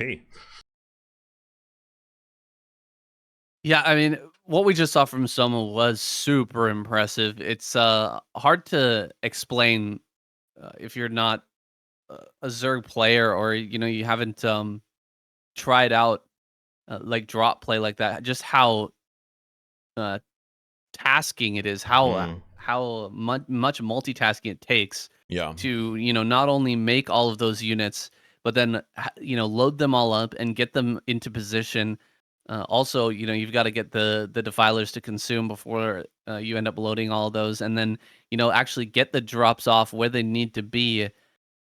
There's just so much multitasking that goes into that. Such a mechanically difficult style. A lot of the times you'll see, most players will just go for like a couple of drops, and then they'll try to like overwhelm on the ground by just rallying things forward. It's so much faster. It's so much better if you can just rally things directly. But Soma non-stop with the drops and constantly sending things around the map, and didn't really forget about too much. We saw a couple of times where he lost an overlord with some units in it, but it was not very often. He was sending out 3, 4, maybe even 5 drops at the same time, like so many different directions heading all over the map, and he still managed to get most of the stuff to its correct destination and get some really good value trades. That is kind of incredible. Just making that all happen and putting all those pieces together is really hard to do. And the fact that Ssak was still hanging on under all of that, and we had to see Queens come out,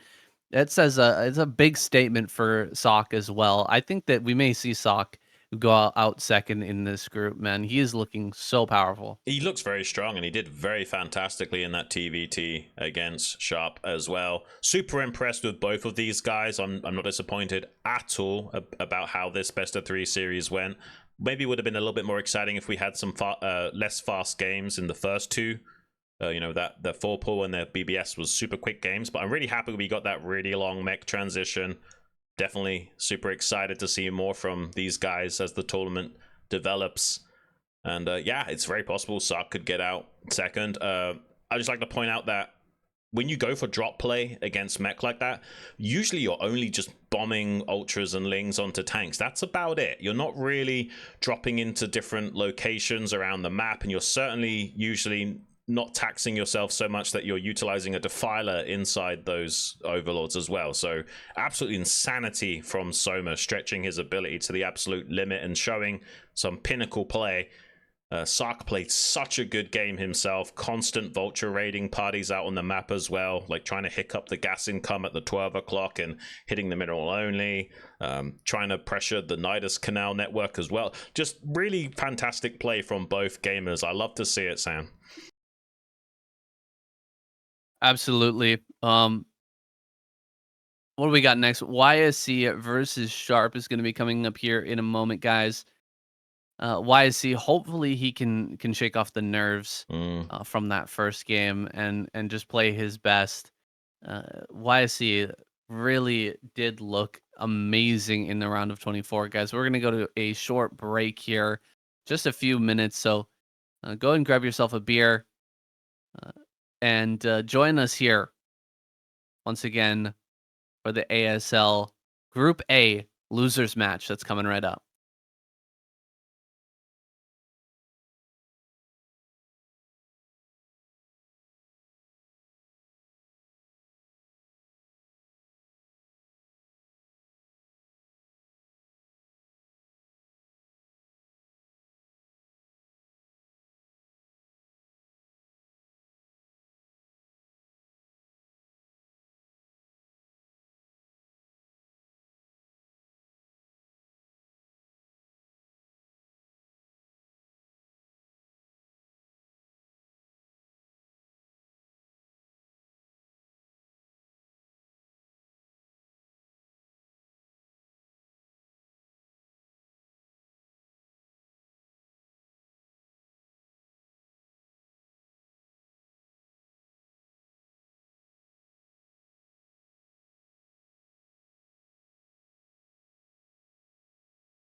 All right, we're back and ready for Sharp versus YSC in the losers match, guys.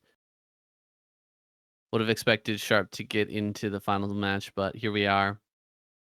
Ssak has just been looking so damn good, and I really couldn't be happier with the way that last series turned out. Ssak Right. gave us a heck of a show there in the final match. I'm expecting a little bit of a longer one here. I don't think that YSC is going to choke. What do you feel like, Xun? I feel like he's going to at least put on a good show. I feel like he's gotten rid of some of those nerves initially. He kind of had the same thing happen to him in the round of 24 where he looked a little bit shaky right off the bat, but then kind of got it together in the end. I imagine we're going to be seeing something like that happen. I still think Sharp is probably going to win it, but I want to see some good games from YSC now. Come on, guys. Let's get it started. The ASL round of 16 Group A losers match, Sharp versus YSC on Neo Sylphid. Let's get it.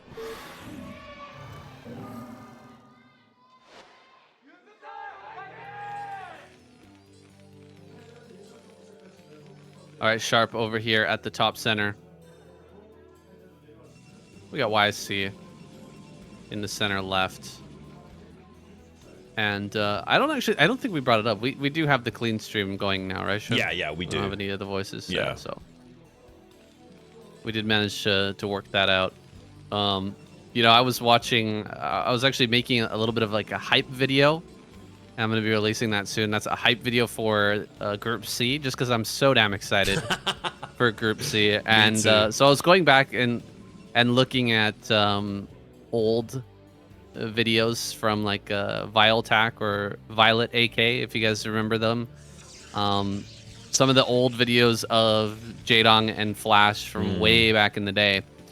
And it was funny going through those finals and kind of watching those back, because those are the guys that inspired me to do casting back in the day. So it was interesting to see like how many you know, mishaps and errors there were back then as well. It's probably even worse because there was all kinds of problems with connections, and then of course they had you know, not the cleanest streams, and of course there was just the limitations of the technology of the time. So it was kind of funny to go back and look at that. I don't even remember those moments, aside from, you know, Flash versus Jaedong when the power went out. It's the only thing I remember. But yeah, I remember. Yeah, I don't really remember those little small things that happened during the cast, but just such a great time getting to watch those games back in the day. And it's amazing to watch the same players and a lot of the same players and some new guys coming up right now and giving us some great games as well. Yeah, I was flipping out when the power went off. I mean, I agree with the decision from the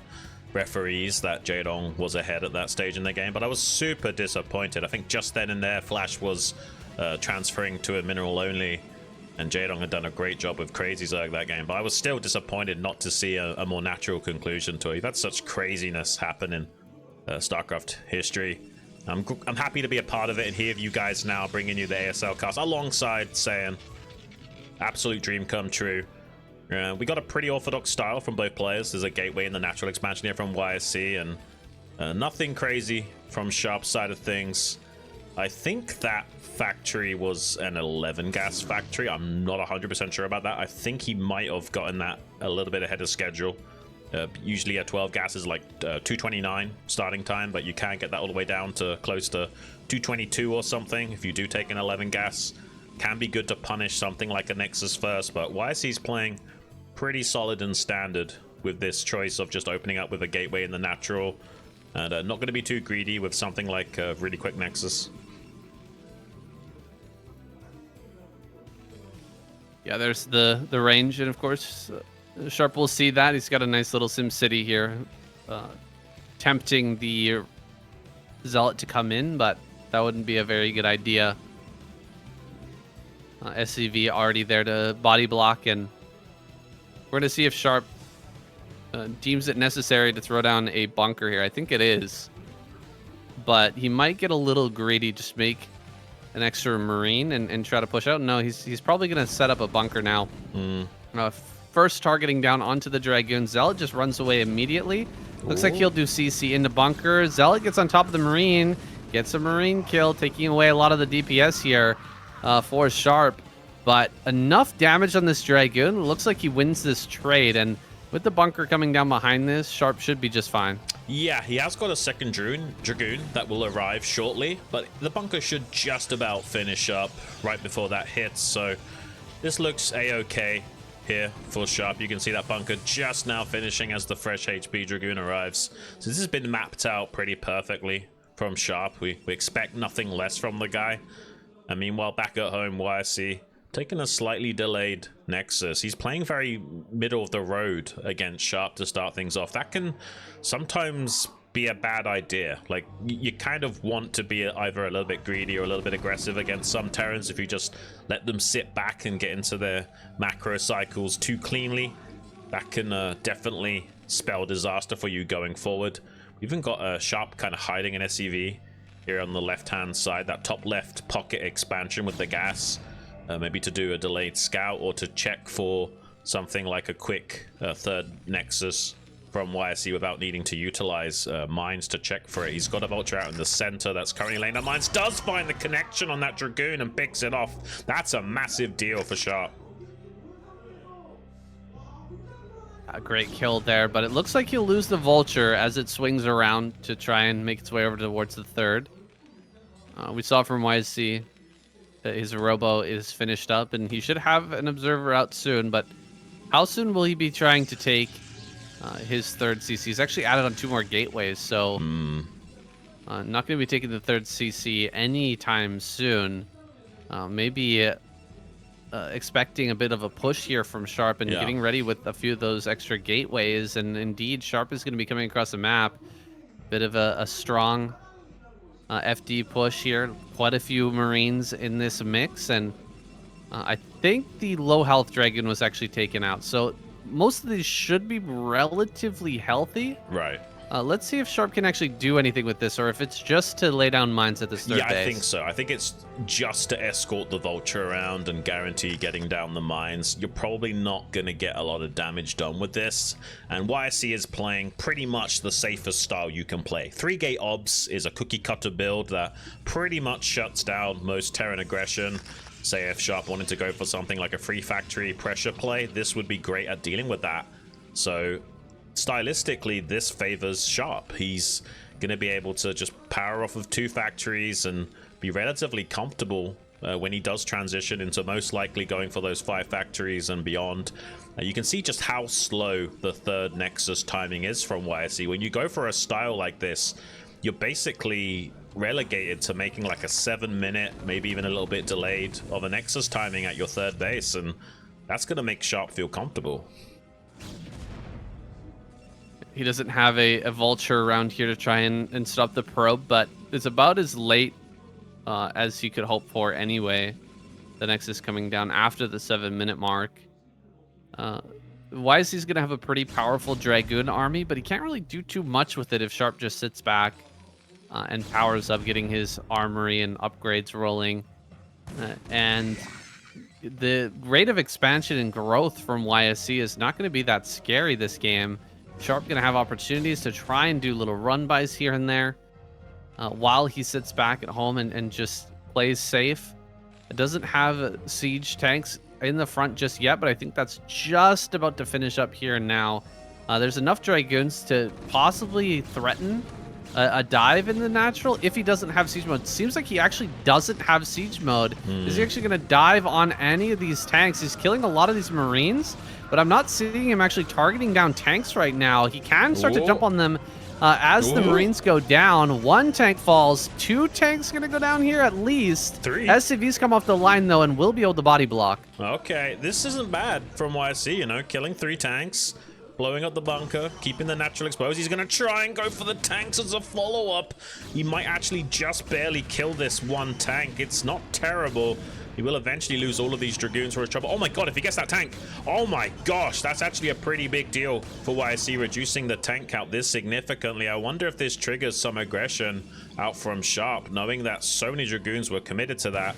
He's got a Vulture checking for the probe transfer at least, but that gets shut down ahead of schedule just as the probes start to arrive. Sharp now getting back into his own build order of getting that 5th factory online. Not a bad play from YSC, you know, like he committed a lot of resources into making those Dragoons early, and it feels terrible when they basically accomplish nothing besides warding away the vultures. So the fact that he was able to get in there and kill quite a significant count of tanks, maybe that's not too terrible for him. I still feel like Sharp's in a pretty good spot, but suddenly the tank count is going to be quite heavily reduced. But I do like this play from Sharp. He's going to try and be a little bit greedy and set up a 9-minute on-base location 3rd base at the mineral only here in the top right. Getting a little bit greedy after getting your 5 factories started is definitely in the meta right now. And he might be able to get away with it now that so many Dragoons were sacrificed. Man, that siege mode, I think it's still being researched. I actually didn't see speed finished for the vultures initially. I think it's done now, but okay, there's the other machine shop stop. So he's finally gonna have siege mode.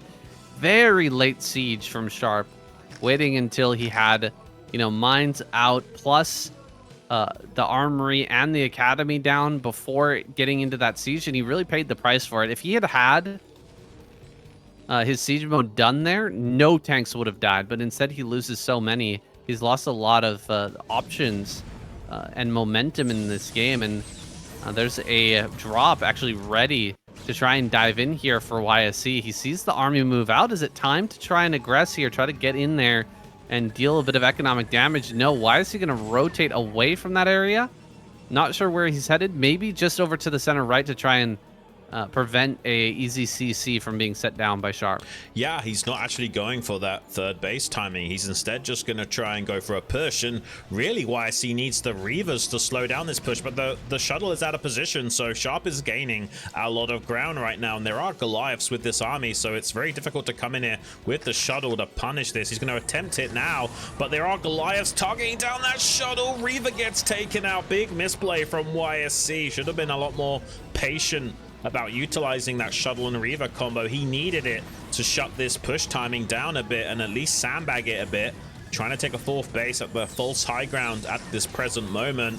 But Sharp is not slowing down. He's getting closer and closer to that new base that's being established, and this attack could be devastating. Since it is a false high ground, you can just kind of sit on the outside and lay siege to it. What a shame that was, YSC allowing that shuttle to go down, trying to flank with that. Definitely not the right decision there. And now, I mean, going for a counterattack, but he's eating mines, losing a bunch of Dragoons to these mines. Citadel just started? Oh my gosh. Yeah. Citadel is not even there.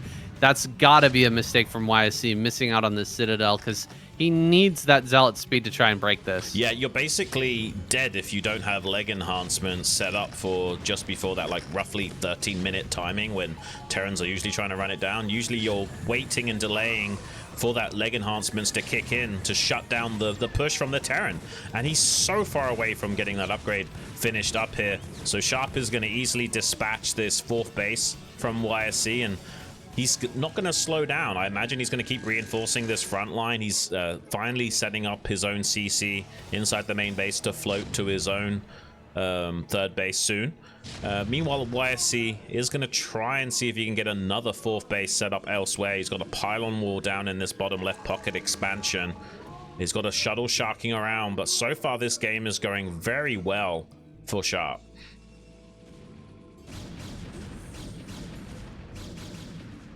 Yeah, Sharp is closing the noose now. YSC, he can't get down to the bottom right to try and take any bases. He's got one option for an expansion.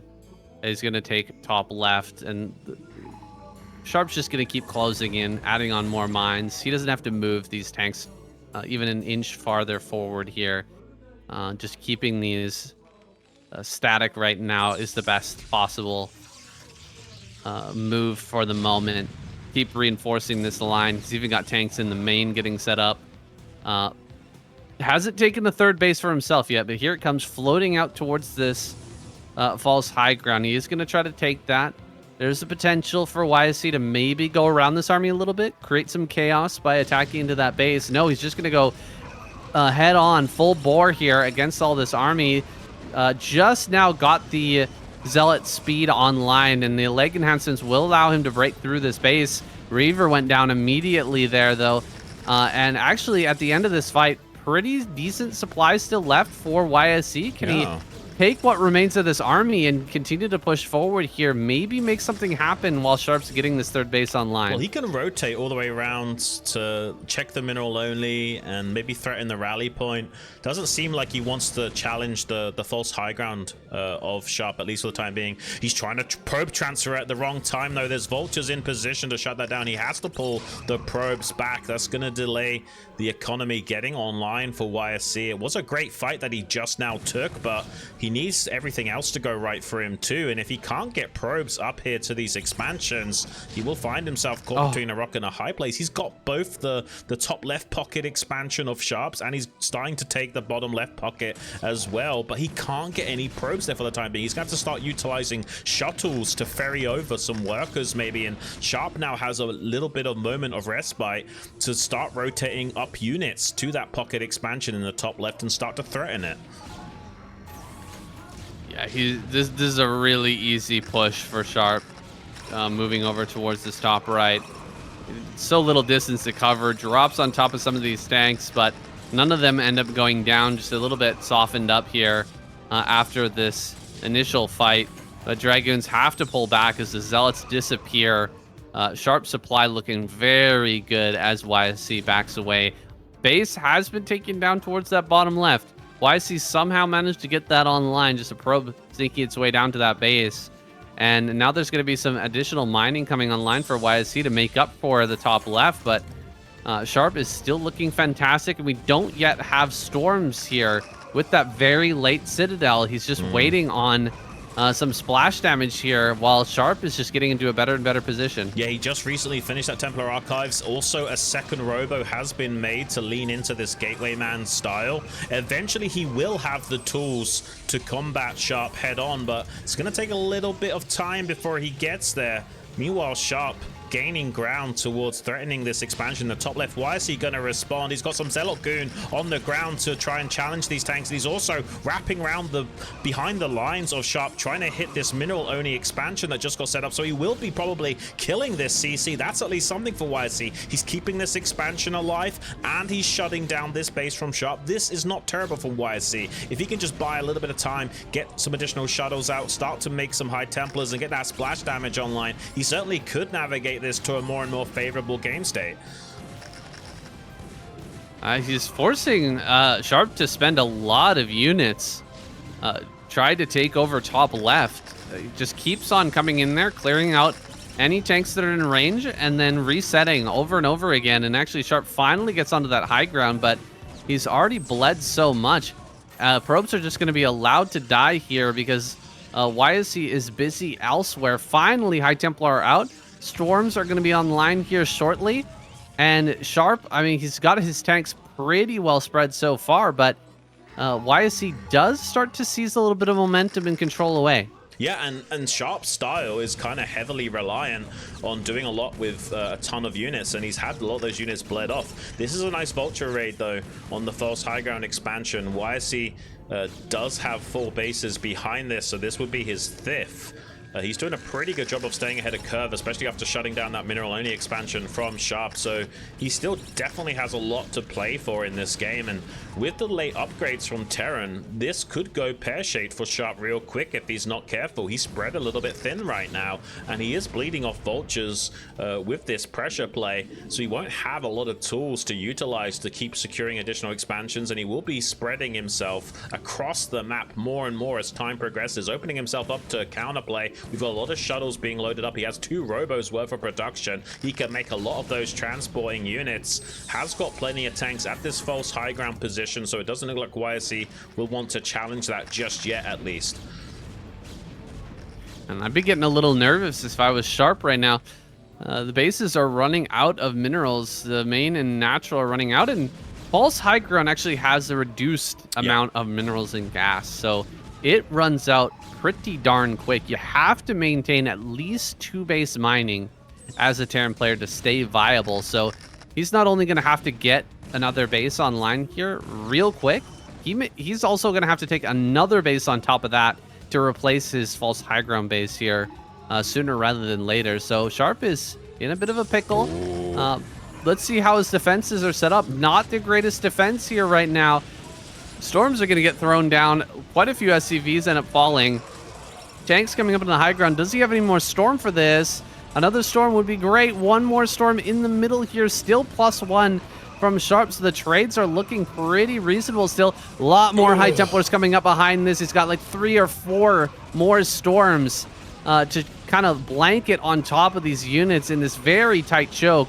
As they're trying to run away from that high ground. Great trade there from YSC, just annihilating a lot of that mech, Terran mech, as it was trying to retreat. Dragoons in the middle of the map, going to take a bit of a trade here. Looks like YSC not paying attention to them as he goes back to macro at a huge round of units. His supply is eclipsing Sharp's. Yeah, Sharp trying to take a bit of a tempo initiative. It's a shame he didn't have just a few more Dragoons when that fight at the false high ground finished up. He would have been able to snipe that CC. As it stands, Sharp is going to go a little bit counter-aggressive now and see if he can see some tempo away from YSC, get down to this bottom left pocket expansion just before those macro cycles finish up. He hasn't got that many units to utilize though. Sharp is operating on fumes essentially, just about to be mined out on his natural and his main completely in a few moments, and relying primarily on that mineral only and eventually floating that CC back to the false high ground. He kind of needs to do a lot with a little at the moment. If YSC has a few moments to gather himself and remax out, he's gonna maybe be in a lot of trouble. YSC could certainly navigate this to a victory now that he's been able to break that false high ground trade-off units. But this is a nice drop from Sharp. He does have units to respond to this, but killing a few probes right now is pretty critical because YSC is so close to gaining a lot of ground over Sharp. Any damage you can throw his way and distract him while you're stabilizing yourself is going to amount to a lot. Oh no, 1 base mining for Sharp right now. It's not looking good, man. We're still on maybe 3-4 bases with the natural still kind of mining here from YSC. He's going to max out very quickly. You can see already 60 supply advantage for YSC. Maybe taking this one home. It's been a heck of a back and forth battle, and it was looking a little bit dark for YSC for a little while, but he's managed to claw his way back into this game and pick some really good trades. Sharp seemed to have the walls closed, or Sharp seemed to be closing in on a kill on YSC, but now he's barely struggling to hold on to the 1 base that he's managing to mine from right now. There's a huge storm on all those SCVs. That's every SCV that Sharp had, and he has to tap out. GG is called, and there it is. YSC turns it around and wins game number 1. Wow, as we expected, YSC able to shake off some of those nerves from that game number 1 against Soma. Fighting back strong in this group. There is a strong possibility that this guy claws his way through to the final set and could actually get out of this group. He is a bit of a dark horse this tournament. If he can just get those nerves under control and not get too stressed out, I think he definitely has what it takes to break through to the round of 8. I don't think he's going to go too deep in this tournament no matter what happens, but how fantastic would it be to see an underdog like this not only get out of the round of 24, but also the round of 16? That would be a bit of a special upset, Sam. Absolutely, Xun. YSC looked a little shaky there. He definitely had some nerves in game number 1. He looked a little shaky in this second match versus Sharp. But going into this next one, I think he's got the wiggles out, man, and he should be ready to play after that last win. Let's see who can take this series, guys. We're jumping into game number 2. Let's go. Sharp spawning in the bottom left-hand corner, YSC in top right here on match point. All right. Well, I'm rooting for YSC. I'm not going to hide a little bit of bias there. Don't get me wrong. I absolutely adore Sharp. He's one of my favorite Terrans, but I'm a British guy, so we love the underdog. So it's kind of hard not to root for YSC, at least from where I'm sitting. I don't know about you guys in the chat. Would love to see this guy do well Even if he does eventually get knocked out, how special would it be to see this guy overcome his nerves and finally get some fruit for all of that labor he's been putting in, just grinding away in the background of the scene for so long. Would be really special to see him finally get into something like the round of 8 of the ASL. That'd be a massive achievement for YSC. Absolutely would be, and I think it would be an awesome series with YSC versus Ssak as well, if this last game was any indicator. But let's not get too far ahead of ourselves. We got match point here, and YSC looks like he's going to be doing forward gateway or Nexus first. What do you think? This looks like a forward gateway to me, but we'll see. Usually when you build your pylon there, gas steal. Yeah, I think gas steal into forward gateway, but it doesn't have to be. I think gas steal into Nexus first is still viable, but Nexus, usually when you place your pylon there, it's not going to be a Nexus first, but it doesn't mean it's not going to be. And does get that gas steal. Let's see, it doesn't look like he's sending a probe to make that gateway, so he is probably going to be taking a Nexus first. Yeah, and honestly, like, a good counter to this is something like we saw Light do, where you make a proxy second barracks and just run it down on the Protoss. That can be a good compensation for when you've, got no access to that gas early on, but I imagine Sharp won't go for something like that. Well, when we saw Light do that, he sent out the SCV super early and went, it was on this map as well, went out on the map and, went through the middle. Hey, and look. hit an SCV out on the map. There's an SCV out on the map. I wonder. He's gone the long way around. I real wonder if this is going to be a repeat of what we saw Light do. It's a little bit delayed, and now it's heading directly. I think it's too late. Yeah, I think it's too late as well. Yeah. I doubt we're going to see it. For a second there, I got a little bit excited. I really like when turns on this map send out the early SCV. You go up and around and miss the... you skip past the probe. And you can do a couple of different things. You can either proxy the racks, or you can build an eBay at the natural. And either one is very punishing for a player who wants to go for a Nexus first. Right. Well, we got some interesting action. We got 2 probes versus 2 SCVs in the center of the map. You usually don't see this. And actually does kill one of the probes for his trouble. Does Sharp. Going to be putting on some pressure. You can just retreat back when the Zealot finally comes out and threatens him. But yeah, getting an early probe kill is nice. He's finally killed off that gas, can start to make a refinery and what have you. YSC trying to play a little bit of delay on this ramp, buying time for that Zealot to finish up. Does manage to buy that time, and Zealot now going to be shoving everything back. Sharp immediately going into his CC for his part. We'll have gas in just a moment, start to get that factory online. And I favor YSC here. This is looking good from him. He did lose a probe to that little battle there, but was able to kind of control the tempo and get away with just one gateway off of this Nexus first, which is always a pretty decent situation. Yeah, no, I think you have to favor YSC on paper here. This is looking good thus far. And Sharp's going to be playing from a slight deficit. There's different ways you can go about this. You can try and go mines into triple expand or something if you didn't get gas stolen. That's the thing. And because YSC is mixing it up, man. He's going to go DTs. I wonder if Sharp's going to be able to sniff this out or not. I don't think he expects someone like YSC to go for DTs. It's not his usual wheelhouse of play, but we have seen time and time again where Protoss players do have to end up mixing up their range of play in the ASL because of how many games that are getting played. You don't want to get metagame too much, keep your opponent guessing, and we're seeing that here from YSC. He's gonna go for a very early gambit with these Dark Templars and try and hope that Sharp doesn't play super safe with mines and turrets and being timed out really well. And he is going for a starport, setting up for a vulture drop, which is a very common continuation play from a bunker expand scenario, and that's not so good against DTs. Oh, he's trying to block. He messed up the block there in the natural. You've got to be kidding me. No way. Oh my gosh, the probe. He completely whiffed there with the probe. If he just pressed stop on it as it was going in between the barracks there, it would have been fantastic. But he lets the SCV in.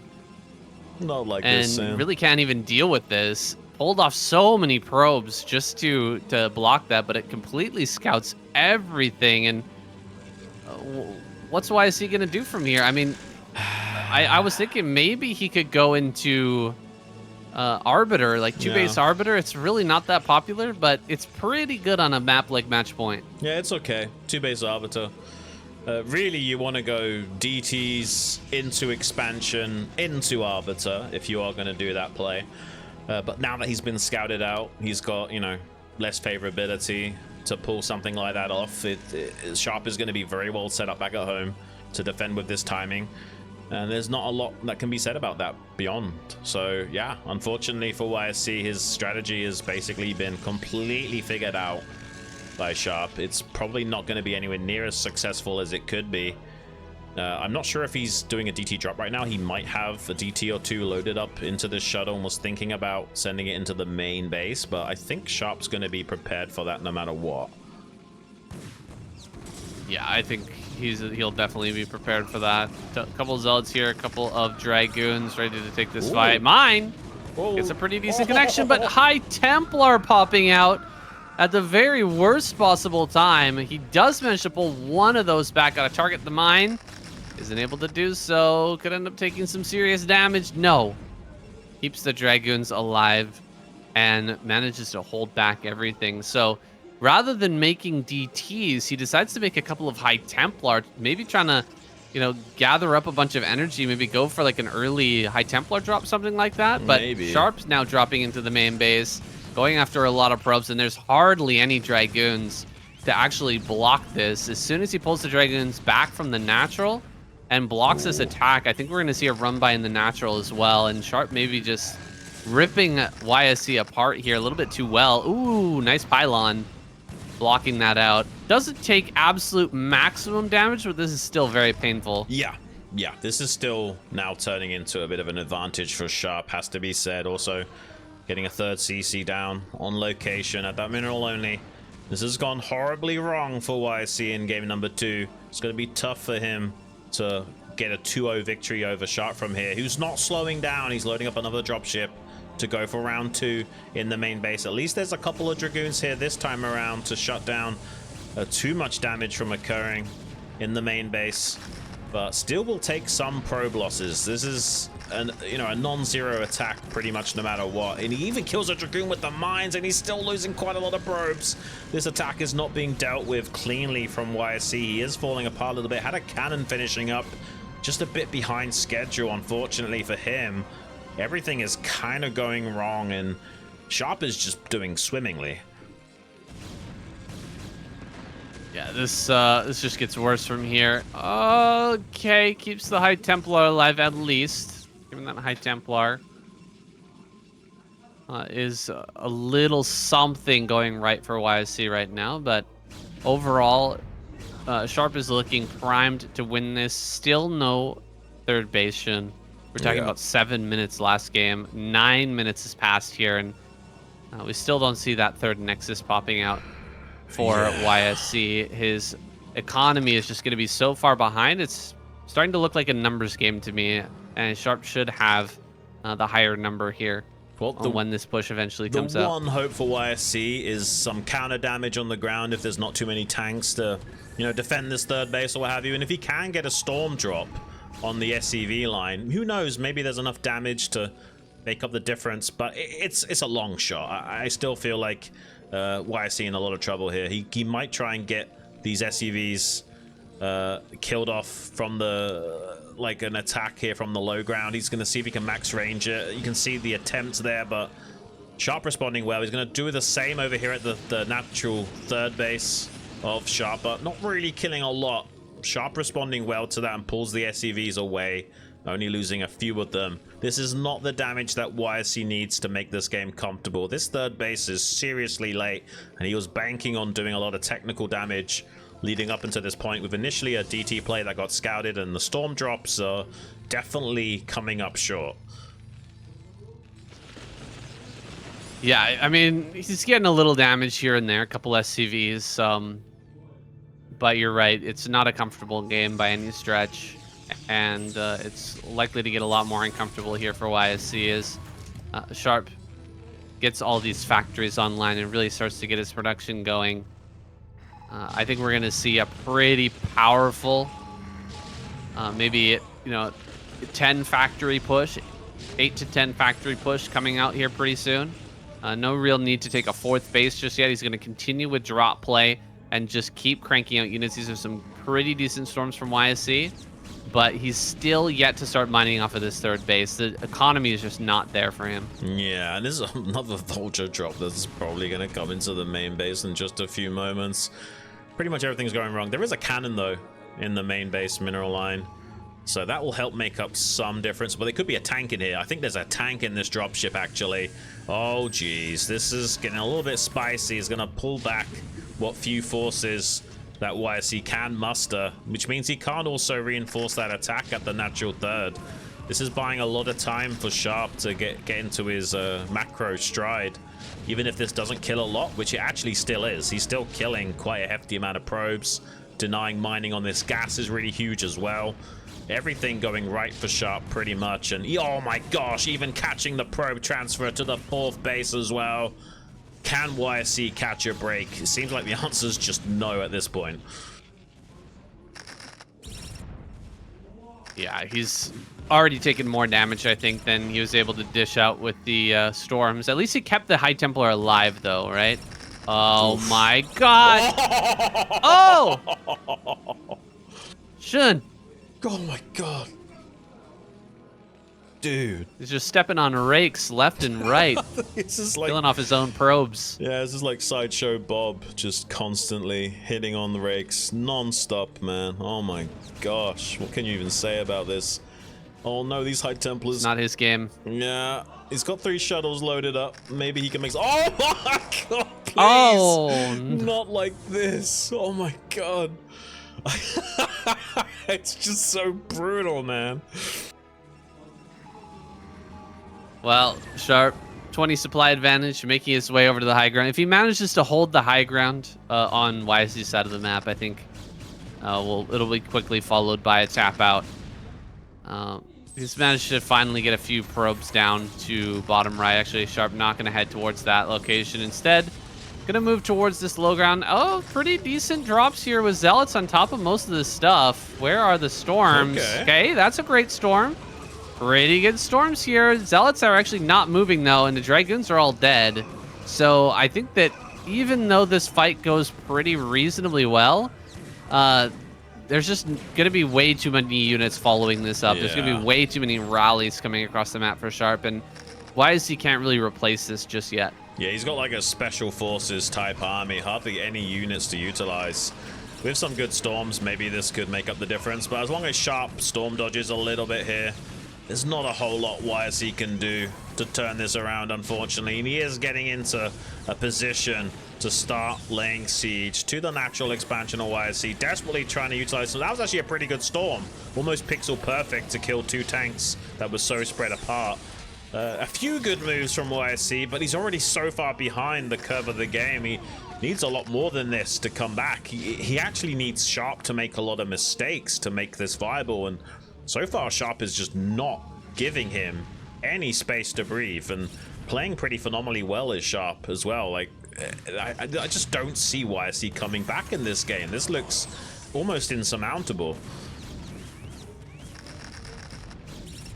It's been a hard game ever since that SCV slipped into the main base and revealed the entire strategy. Sharp's been responding to that initial information practically with perfection. Now getting in here and killing off a lot of probes. How many?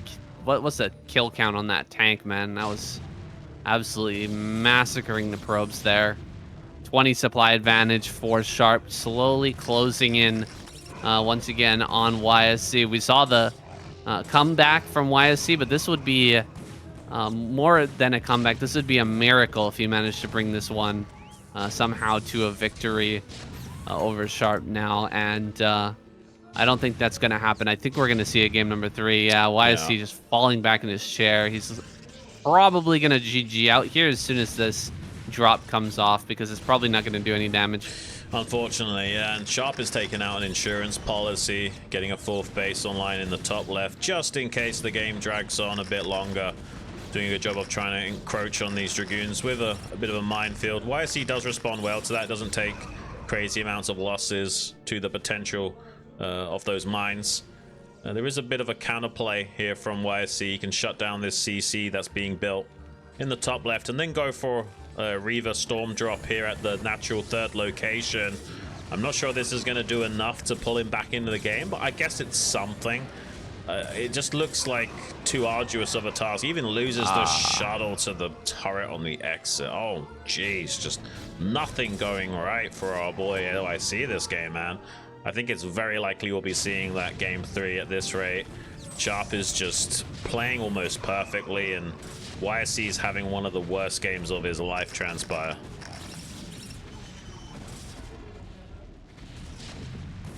It's tough for sure. YSC gonna do one last oorah here, try to get on top of these few tanks that have been annoying the heck out of him. How many kills? 12 kills on that tank. A lot of probes have gone down to this tank at this point, and the army of YSC is extremely small. He's gonna try to rotate around the top side, maybe get in on this base, potentially try to do something here in a counterattack.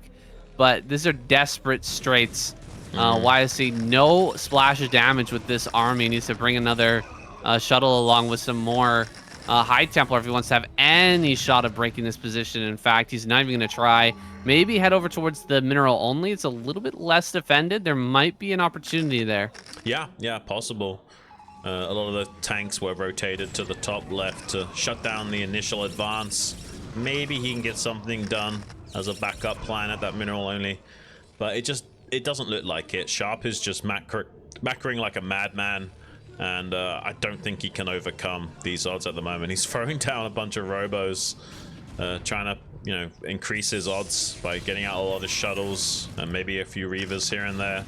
And now that he's got 4 bases worth of economy, but it just doesn't seem like it's going to be enough against Sharp, and Sharp is getting a lot done without many units as well. He's just skirmishing with YSC, picking off just enough that it's really crippling the Protoss player from ever getting a critical mass to fight the Terran with. And now even a little bit of a tank drop down in the bottom right, going to be distracting YSC, pulling his army out of position yet again and buying more time for the Terran to get closer and closer to a max out.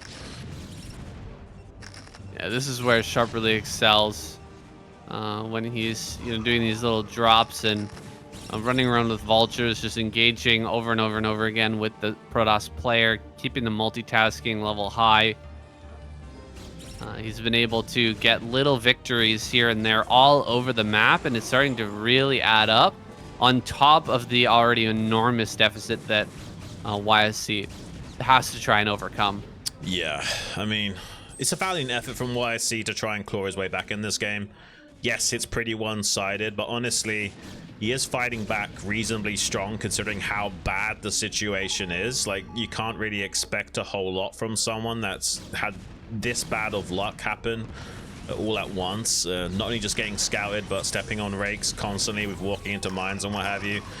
This attack is just monstrous from Sharp. There is nothing that YSC can do about it. I imagine we're going to be seeing the GG very soon. He's got a bunch of High Templars and Zealots waiting in reserve, but nothing really to combat this army head on. There's just not enough Dragoons, and Sharp is playing fantastically. He's even got that vessel with his army so he could EMP the High Templars before they can get up all their storms. He's going to go for it, try and go for a Hail Mary, see if he can get something done with these storms in the back line coming out of the shuttle. Not the most terrible storms you've ever seen in your life, but it's definitely not good enough to completely eviscerate the tanks. But a big mine hit does actually kill 3. GG is called, and we are going to be seeing that game number 3 between these two competitors. It's a bit unfortunate that YSC couldn't get that strategy underway properly. It did get scouted out. Maybe he can turn things around in that final match still, and hopefully play a much better game. Yeah, I mean, Sharp got in there with the good scout, and he played pretty much a perfect game after getting that scout and figuring out what YSC was up to. We really saw Sharp kind of unleashed in that situation, where he's fully able to take advantage of vulture run bys and drops, and uh, made great use out of the drop play on that map. Killed so many probes with the tank drop, the vulture drops, many successful drops over and over and over again, tearing apart YSC. But we're going to Knockout next, which is a much larger map, a much more standard map. Let's see if YSC can pull it together, maybe take a victory here in set number 3 and get over to that final match versus Ssak. Well, it is a very fitting map for them to play on. Whoever loses this will be knocked out of the ASL. YSC's come a long way, finally breaking through to the round of 16, but his tournament life could be over right here and now if he can't get it together in this final game. Sharp also taking a few deep breaths there. He knows he needs to lock in. He can't afford to make any mistakes. Just because YSC made a few blunders there doesn't mean he can get complacent now. YSC is still a worthy competitor for him. We're going to be jumping into it now, guys. The decider match between Sharp and YSC in the ASL Group A on Knockout. Let's get it started.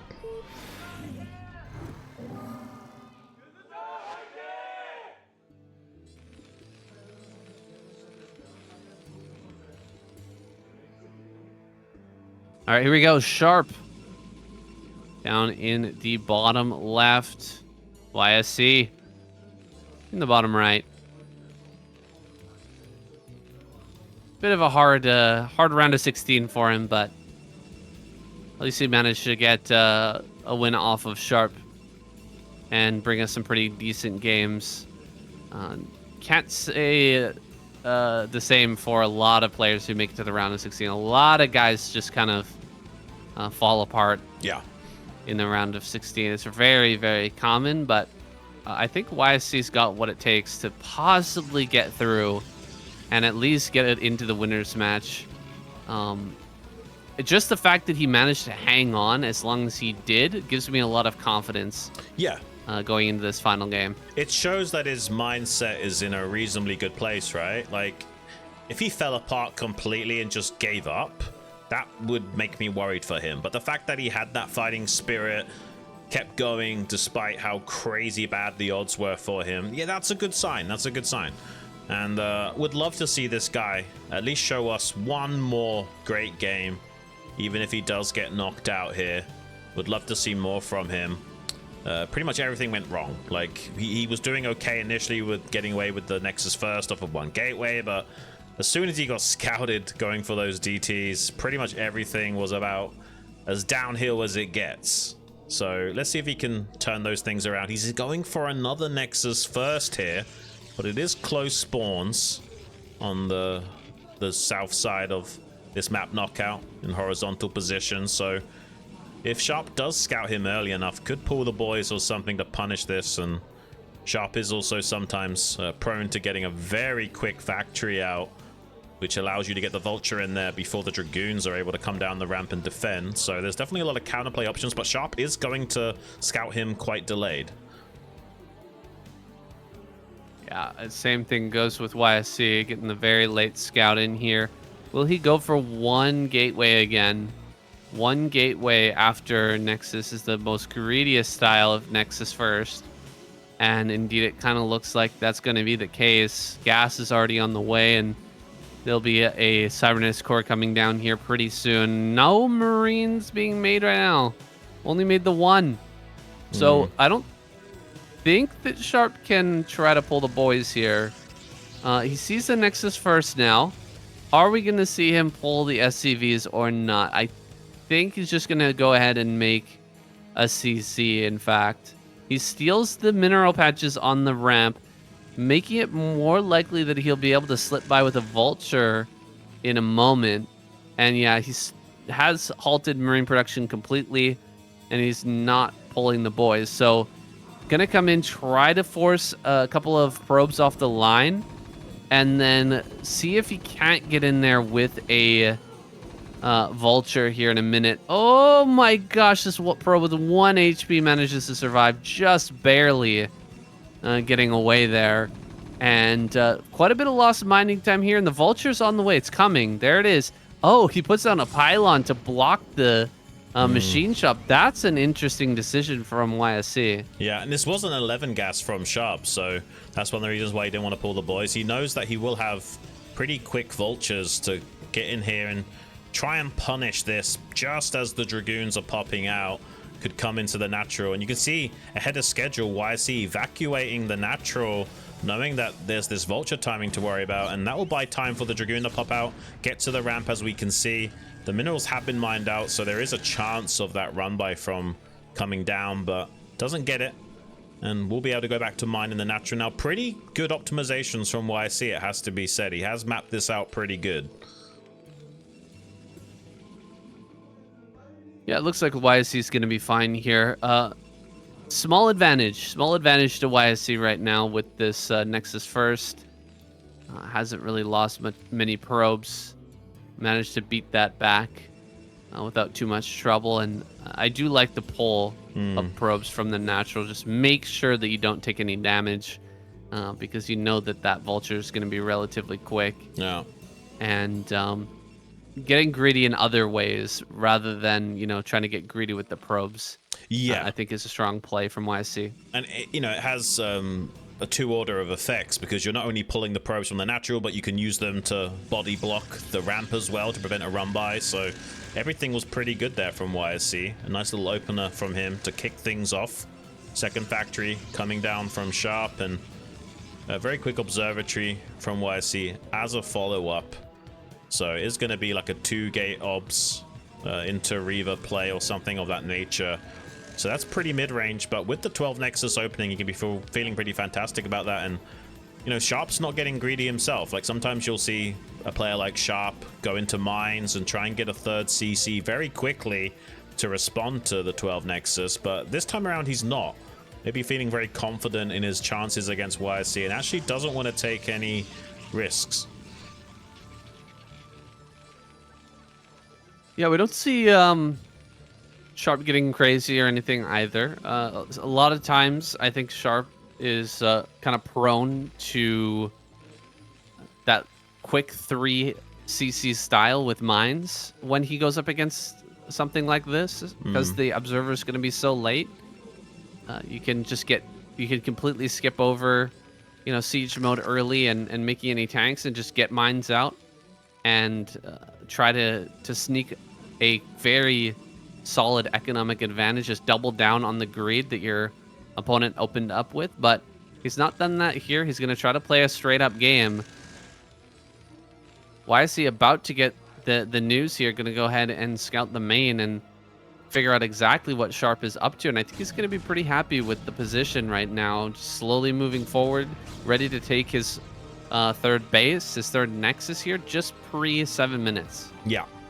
Well, he did go for 3-gate obs eventually, so it does slow down your Nexus timing a little bit. He's maybe anticipating some pressure out from Sharp. At least he gets the Nexus thrown down before the Vulture snipes it. That's a little bit of luck going YSC's way here. The scan from Sharp actually only sees 2 of those gateways, but it doesn't matter. He can actually figure out that this is probably a 3-gate play with Observer just based on the timing of that Nexus alone. So he still effectively has full scouting information going forward here. And YSC looking to maybe put on some pressure with the Dragoons, but this time around there's no delayed siege mode, so Sharp should be pretty safe relative to how that game occurred on Sylphid, where he just lost a bunch of tanks to the Dragoons moving in. Doesn't look like that's gonna happen this time. Yeah, avoiding that pitfall there. Sharp has the siege mode ready, and YSC just scouting around, looking for mines, looking for vultures that might be out on the map. He's got pretty much full map control at this point. I think there's 1 vulture out here. Yeah, just the 1. Just scouting around and seeing if he can't catch a probe. And it looks like he might actually catch that probe moving towards center right, because you're not going to be able to throw down the Nexus before the mine dies here. So this is a nice move from Sharp. In position to deal with that. The only thing he has on the map, and he's already slowing down YSC with it. Yeah, it buys you a good 30 seconds for another probe to be sent up there. Oh, he catches that second probe as well. Very trademark from Sharp. Oh, the mine connection on the Dragoons. It's not the end of the world since that's mostly shield damage. But yeah, shutting down those 2 probes, setting up that 4th base is a little bit problematic for YSC.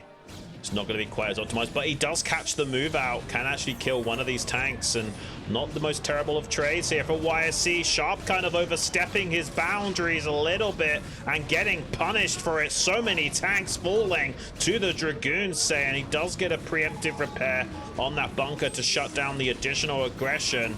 But that's a bit of a loss for Sharp. He's taken so many tank losses. A lot of those Dragoons are softened up. You can see 6 on red HP there. But with that amount of tank kills, if he does get this 4th base reasonably timed, he's also got the Reaver to shut down any kind of follow-up push from Sharp. This is looking pretty good for YSC.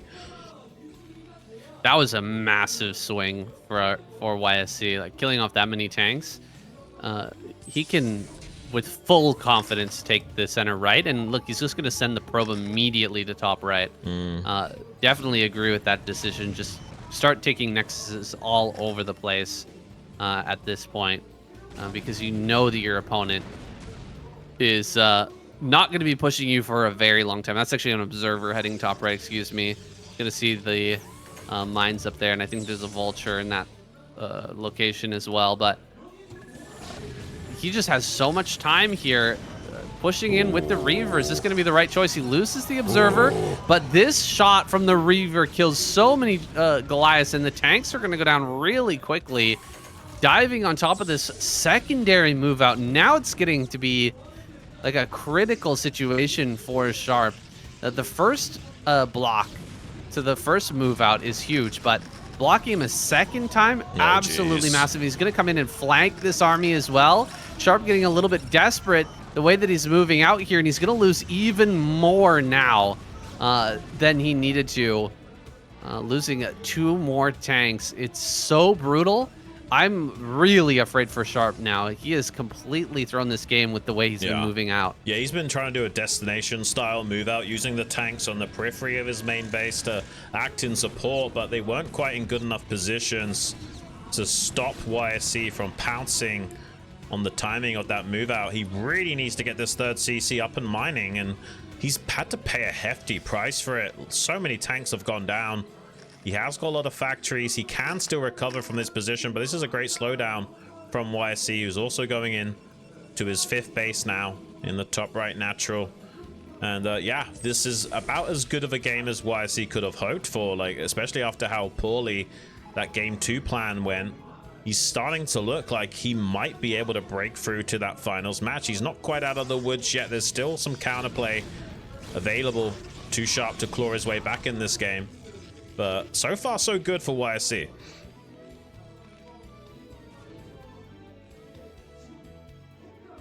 Yeah, YSC, that engagement we saw in front of the natural, it really reminded me of the engagement in Neo Sylphid. It wasn't as early, but again, unsieged tanks just getting gunned down by Dragoons. YSC sensed a bit of weakness, and he jumped at the opportunity.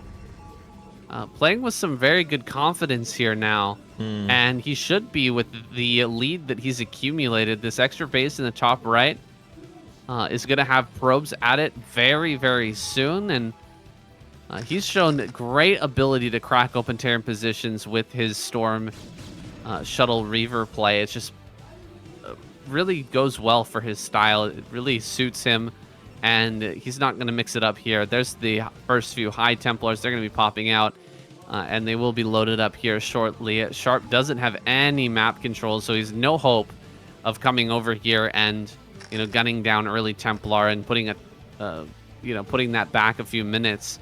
Instead, he's just going to be locking himself down on this 3-base economy and just praying that he doesn't get broken here. Right, yeah, YSC looking a lot more decisive, especially compared to that game 1 against Soma. Let's see if he can make sure he doesn't get too ahead of himself and just try and consolidate this lead and slow down Sharp, who's probably thinking about taking the 6 o'clock as a 4th base and kind of defending while attacking, and slowly approach this mineral-only expansion of YSC and kind of lay siege to it from the low ground here. We have got quite a lot of Zealots, a few Shuttles, High Templars for Storm. He has some of the tools needed to shut this down, but this is going to be a very entrenched position. Sharp making a little bit of a mistake of blocking off the circulation of his units with the siege tank position, so tanks actually can't get to the front line as he would like to in this spot. It's going to buy some valuable time for YSC to set up the play to jump on this. Just as the tank starts sieging up, he pounces. Reaver gets taken down instantly with some target firing, though. Dragoons starting to get mopped up. There is a couple of Storms. Pretty good from YSC, actually. He is killing the majority of these tanks, has bled a lot of units in the progress, but you can see his macro has been pretty solid behind this. He's got another massive round of Zealots finished up at that rally point in case Sharp wants to press the issue. He shuts this down. I don't think Sharp can try to take bottom center. He might try and just hold it down, but it's going to be a difficult sell here for Sharp. I think the slow push idea is decent. YSC, I think, needs to take a few more bases. If this is the plan that Sharp is going with, if he's just going to keep slow pushing on this bottom side, letting him continue to do that and just taking more bases around the map, probably the better call. But YSC going to try to break this now, and it looks like he's got enough to do so.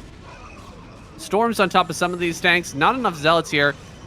Does need to pull back pretty soon. You can't just funnel into this corridor and lose all of your Dragoons. Replacing those is a real pain. Just replacing Zealots and High Templars much better. There's another round of Dragoons. So many gateways here.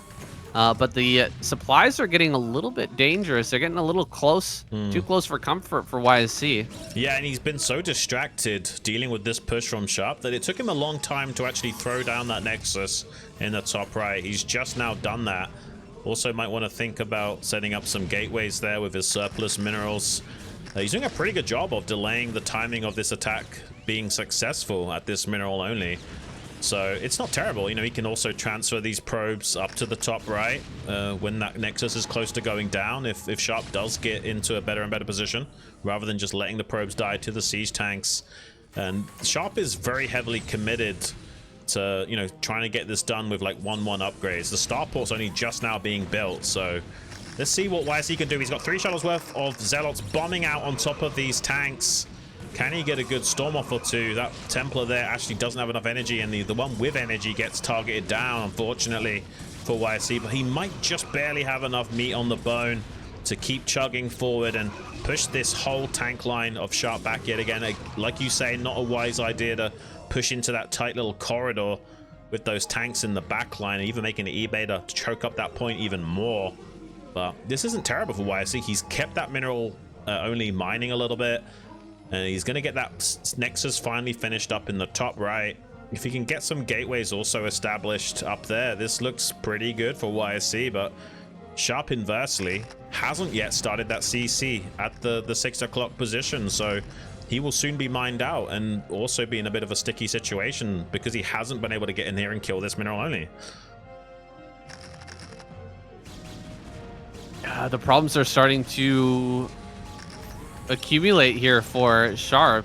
Like you said, he's sticking on 1-1 upgrades, and without additional bases coming online, he will eventually start to run dry. There's the CC that's going to be floated down to 6 o'clock. The trade from YSC, not the greatest over there towards the natural. The supplies are pretty reasonably close. Sharp may be able to lock down on 4 bases for a little while. Just make sure that he can defend everywhere.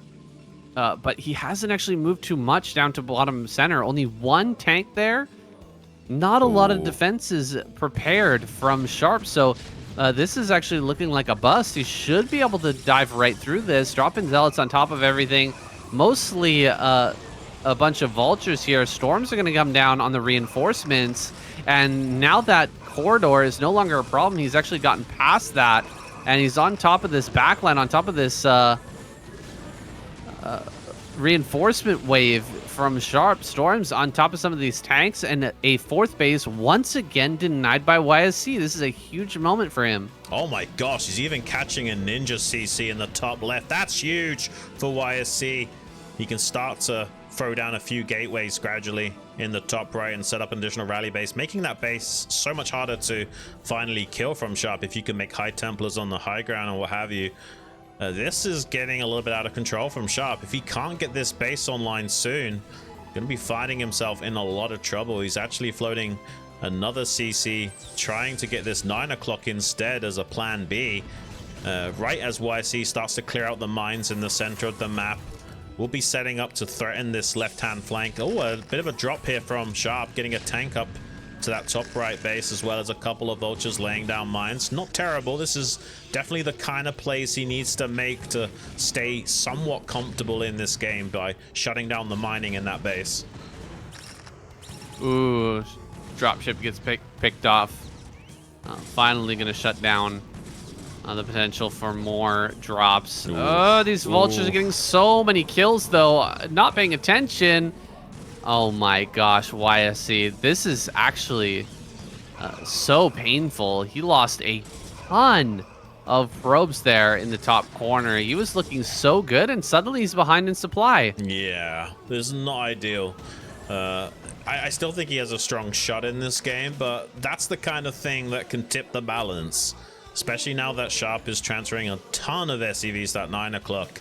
He's going to have to shift gears. He's going to have to start thinking about maybe going for storm drops on the mineral lines as another continuation. But right now, he seems to want to run it down on the mineral only. He's got so many shuttles loaded up with Zealot bombs, tons of Dragoons on the low ground. And seeing if he can collapse onto Sharp just as he's out of position, setting up that 9 o'clock. Big storms on the mineral line. That's at least something going in the way of putting a dent into the economy of Sharp.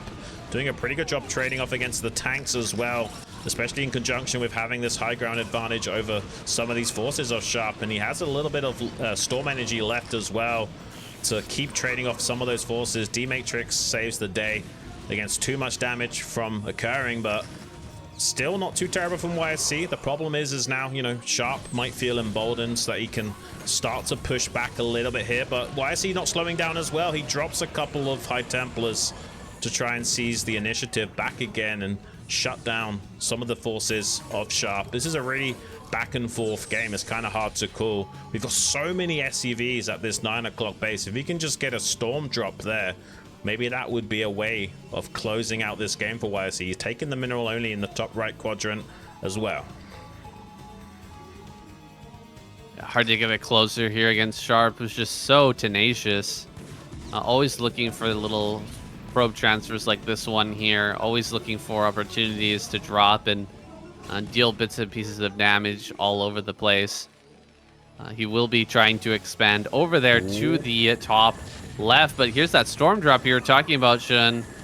Where are the High Templar drops and storms on top of some of these SCVs? A lot of them end up going down, but not the big kills that he was probably hoping for. Has managed to accumulate a 40 supply advantage, though, with the economic damage and that earlier fight that he had at the mineral only going his way.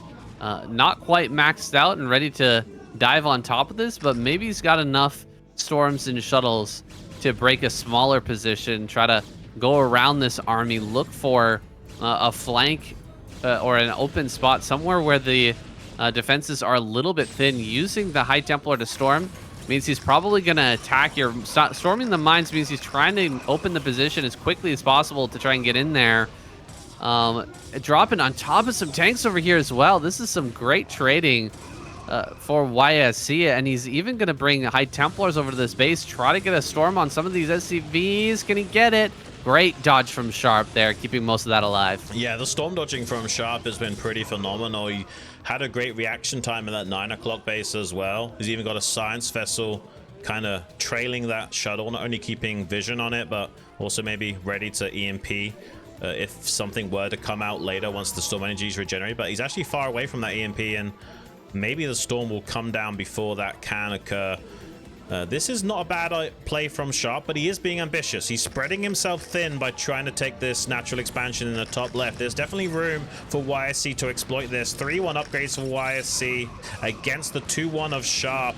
And a lot of this army kind of out of position. He's having a hard job keeping defenders in prime positions. And that means now we've got another play from YSC getting into this base. Sharp taps out. GG is called. Oh my God, saying YSC beats Sharp and will be joining us in the final match against Ssak. Can this guy, this underdog, go all the way and join Soma in the round of 8? It's possible. Sharp was having a pretty decent opener there. He was playing very well, but one big mistake with that move forward, unsieging all of those tanks and trying to push out against YSC. YSC, good on him, diving that and getting a massive advantage. He managed to snowball that into a victory here, but still a lot of back and forth moments in this game. Sharp was definitely a tough contender, a tough competition for YSC. What is it going to be like versus Ssak, man? I feel like Ssak is just on one right now, and Yeah. I'm not honestly going to be happy whoever goes out here because Ssak and YSC have just been killing it lately. Yeah, I've been really happy to see YSC finally come into his own. Ssak was the guy that knocked out Mini in the qualifiers, so his TVP looking pretty damn good as well. We're going to be going to a bit of a commercial break here, guys. Run to the bathroom, grab some water, grab some fruit, whatever you got to do, and come and join us for that Group A finals match between YSC and Ssak. Don't go anywhere.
All right, welcome back, everybody. It's time for our final match, YSC versus Ssak. We're about to get into it here. Uh, this has been a fantastic showing from both of these guys. I'm going to be happy, kind of no matter who gets through right now, but I'm also going to be a little bit sad that we have to get rid of one of these guys. We have to let one of these guys go now. Yeah, no, I think no matter what happens, I'll be a little bit disappointed. I'm going to be really rooting for YSC. I want this underdog story to continue. But Ssak is very deserving of getting through as well. He's been playing absolutely out of his mind as of late. YSC with an eyedropper, getting himself in optimal conditions to play. Really would love to see these guys take it the distance, get to game 3, see some close games. I'm going to be a bit disappointed no matter who gets knocked out, but would at the very least love to see some very close games between these two guys. Yeah, I think with the way that Ssak played against Soma, I think a lot of people are going to be favoring him here. Like he almost, guys, he was so close to taking out Soma in the best of 3, despite having that one cheeky win in game number 1. Like game number 3 was incredibly close. Oh yeah, really solid game from him. Let's see what his TVP looks like though. Yeah, big shout out to Ssak, because quite honestly, going like Valkyrie build into mech transition, kind of one of the hardest things to do as Terran. Like, it is a very strong build, don't get me wrong, but the skill set that you need to actually execute it well, and especially against the caliber of player of Soma, is absolutely insane. So yeah, big shout out to Ssak, coming such a long way in this last year. Like, he was, kind of getting clowned on a bit and kind of throwing games and stepping into rakes himself for a long time in previous seasons and what have you. Finally, he's starting to come into his own and has been putting in a lot of effort, I imagine, and played fantastically well in that qualifiers. Took out Mini. Let's see what he can do in this final set in the Group A, going up against YSC in game number 1 on Sylphid. Let's get it started.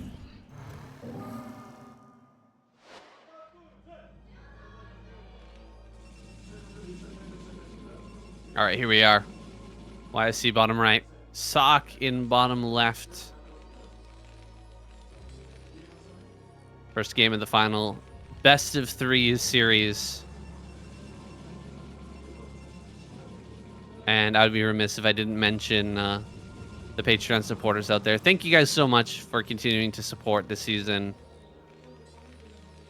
through patreon.com/Saiyan Duocast. We really appreciate you guys supporting us and what we do here at the ASL, as well as with KCM and the other tournaments that we cover as well here and there, like 2v2 and all that good stuff. If you want to find out more about those games and support in other ways besides Patreon, go join that page or go check that page out.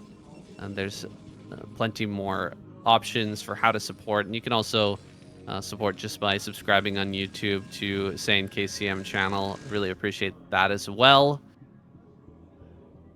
With all that being said, getting into this one. Another Nexus first? No. This time, YSC going to be throwing down the gateway. Yeah, but he gets the first scout gas steal as well. Okay. Well, that's a big win for YSC right off the bat, like kind of winning that coin flip, slowing down the plans of Ssak. I don't think Ssak will be too unhappy. I mean, you can still just play a bunker expand style from this. It's not terrible. But it probably does hiccup his potential game plan. Like, I'm sure this guy has prepared for this. It's not like he knows this is outside of the realms of possibility. You have to have some contingency plans for things like this from happening, and but this might hiccup his initial strategy. Like, maybe he wanted to do something very technical and now he can't and has to play a more reserved style as a follow-up. So we might be seeing something like a bunker expand into vulture drop or what have you instead. Yeah, that's very possible. Okay, a little bit of damage there. Good micro, and he's actually Flick shotting this, looking like a little bit like Mini here with the attacking going on with the probe. Being super annoying, harassing the heck out of that SCV. Straight into a bunker expand from Ssak. Pulls a few SCVs off to deal some damage to that refinery, but not really that many, just the 2. So definitely going to be a CC getting thrown down here in just a moment. Yeah, this is how people like light tend to react to a gas expand. You just put 2 or 3 SCVs onto that assimilator and go about your business. Throw down that CC at a reasonable timing. Not too much of an advantage for YSC, but a very slight edge going forward. Ooh, getting the move shot on this SCV would be pretty big. I love that he's being tenacious with his control. This is the marks of a player feeling more and more confident in himself. Doesn't quite kill the SCV yet, but he's put a lot of damage onto it. Oh my gosh. Don't think he can actually get it perfectly, but he does deny the scout.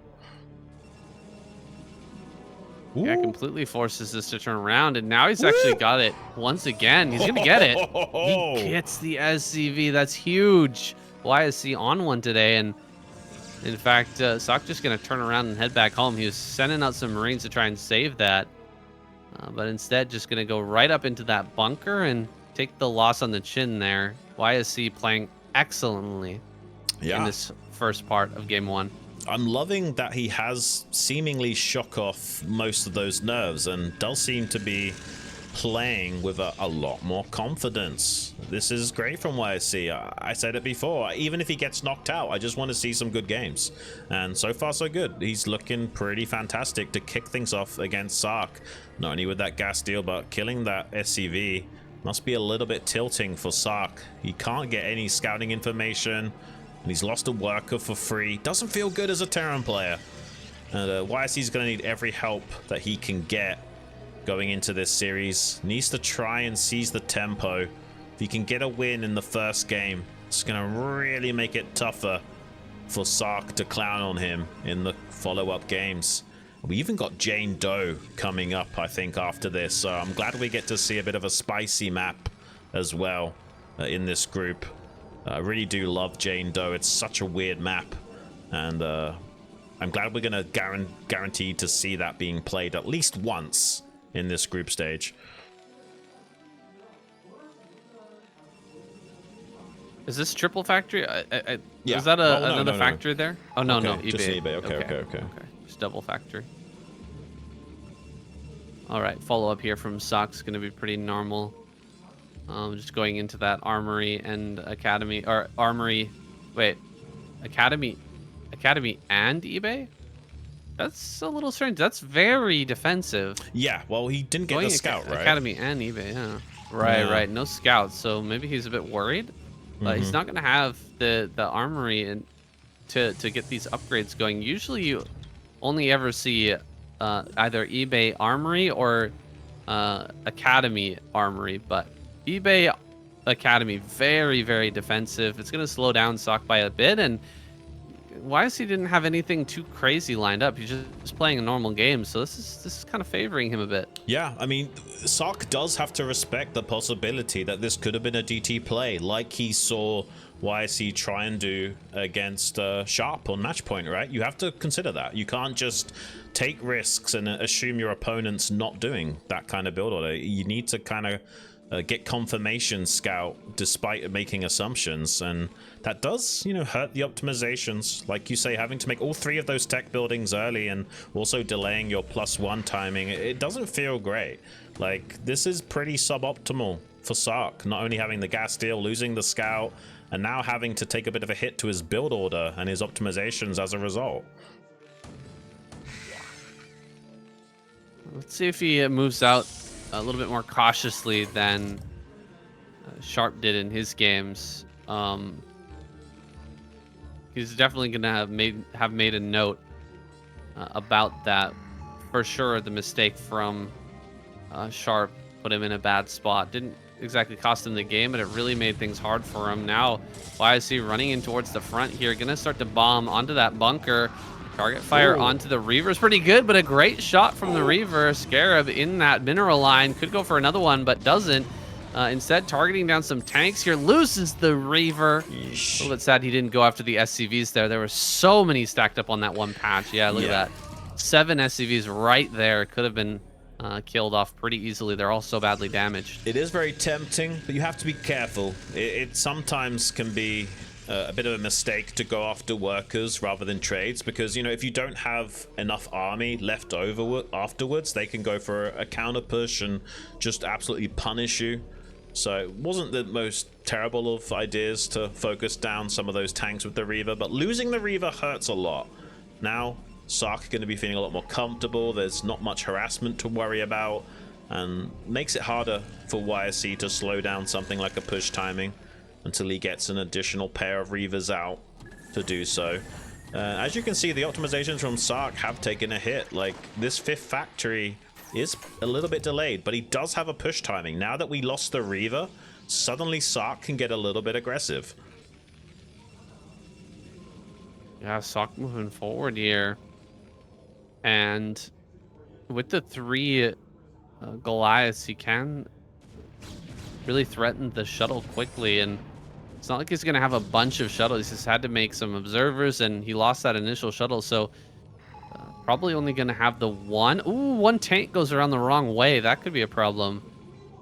If he manages to catch that, it could be pretty tough for Ssak, who dives directly onto the Reaver. Great target fire on that, but completely surrounded immediately.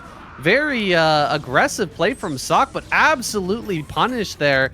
Just trying to run forward and gun down the tank without enough supporting units, and he's actually going to run this down. YSC could potentially kill all 3 of these tanks. No, he backs away here. A lot of those were getting bugged out on top of each other as he went around that terrain. Yeah, and Ssak being a bit hopeful. Can he get these vultures in? He's actually not blocking the door with those dragoons, so some vultures are going to slip through the net, lay down some mines in the path of these dragoons and the gateways, and try and get back here to do a lot of damage to these probes. But there are some dragoons popping out in the nick of time to shut that down, so not going to be taking too many losses is YSC. He does recover pretty well from letting those vultures in, and did a pretty damn good job of shutting down that attack here from Ssak. He's got a 6th factory on the way, but after losing that many tanks, you don't feel that comfortable as Terran anymore, and YSC pretty undeterred right now. His 3rd base was a little bit earlier since he didn't go for a 3-gate obs build. Everything is starting to look okay for YSC going forward.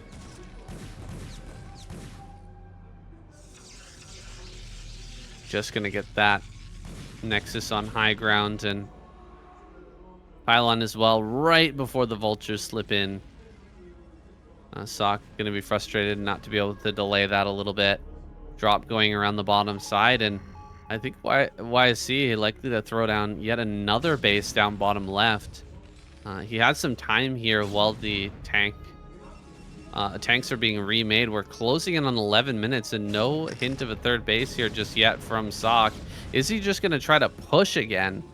And, you know, if he does, YSC might be making a mistake by throwing this Reaver into the main base. He's probably going to need that to try and shut down the push, but he dives into the main, drops the Reaver here. Oh my god, 13 kills. Wow. Oh, wow. What a great connection there. But the army is still coming across the map, and now he doesn't have a Reaver to help defend. True, but leg enhancements kick in ahead of schedule, saying that's a very quick leg enhancements here from YSC to shut down this push. Not enough vultures to keep this attack online, falling back to the safety of this false high ground. But is it safety? There's quite a lot of Protoss units still just rampaging forward, trying to punish this push. Does look like he's eventually going to get back to the rally point where there's plenty more vultures to save the day, but nicely handled from YSC. Really impressed by his play. That leg enhancements timing was so ahead of schedule, and now it's put him into a pretty fantastic position. But there are vultures making their way out onto the map, looking to intercept that probe transfer, and I think they're gonna get it. Ooh, this is so many probes, almost as many probes as SCVs that went down from that Reaver in the main base. Catching that one train coming across the map actually brings a lot of life back into this game for Ssak. Allows him to still maybe take a 3rd base and not be in you know, an absolute 100-to-1 situation. Not totally out of this game, not totally dead in the water here, as long as he keeps dealing bits of damage here and there and tries to take this third base. Now it's just 12-minute 40 is pretty darn late. Right. I don't know. I think he needs to do a little bit more damage. He needs to find a little bit more compensation if he still wants to be, if he still wants to stay in this game. But he's pushing through the middle of the map. I don't think he can push right now. There's so many zealots coming up. Yeah, look at the zealot coming in from the flank. No mines on this side, so the zealots get right in here on top of everything, and the dragoons coming from the right-hand side as well. Full surround as YSC collapses on the army. Ssak is going to have to tap out. This is crazy from what I see, and this was a 6-factory build from Ssak. He was expecting to do some damage here in this game. He's having a real hard time finding it though, losing so much of his army every time he tries to get out onto the map with more than just some vulture raiding parties. He's trying to get a run by now. He will be successful in doing that. YSC does a panic pylon wall. That's actually really impressive from YSC to kind of improvise and get a pylon set up that actually does block those vultures from getting in. This is some great heads-up play from YSC to kind of crisis management his way out of the potentially precarious situation. Shuts down the vulture aggression, and now he's just chugging along on 4 bases while Ssak gets that CC planted almost at 14 minutes. It doesn't feel good as a Terran player to go for a 2-base timing like this and have your third so delayed, and the Protoss is effectively undeterred. And even though you got some probe kills, you also took quite a few hits to your own SCV line. So yeah, I can imagine Ssak's in a world of hurt right now. Yeah, Ssak's gonna look around for some more, you know, hopeful probe pickups. He gets a couple probes on that transfer. He needs so much to go right now. So many probes need to be killed for him to have any shot of coming back in this game. He is only 30 supply behind, but the supply's not fully telling the story here with how much this third base has been delayed for Ssak. He's just barely now getting that transfer over, and we're going to be seeing the main and naturals start to mine out here in just a minute or so. So Ssak kind of on his last legs. If he loses another army, if he gets overwhelmed, he is going to have to tap out of this game. There's just no two ways about it. Why is he going to go around the map, look for a drop into the main base, cause a distraction, and then potentially hit one of these bases, maybe hit the front, maybe hit the third base? No, he turns, setting the shuttles back, gonna combine the army.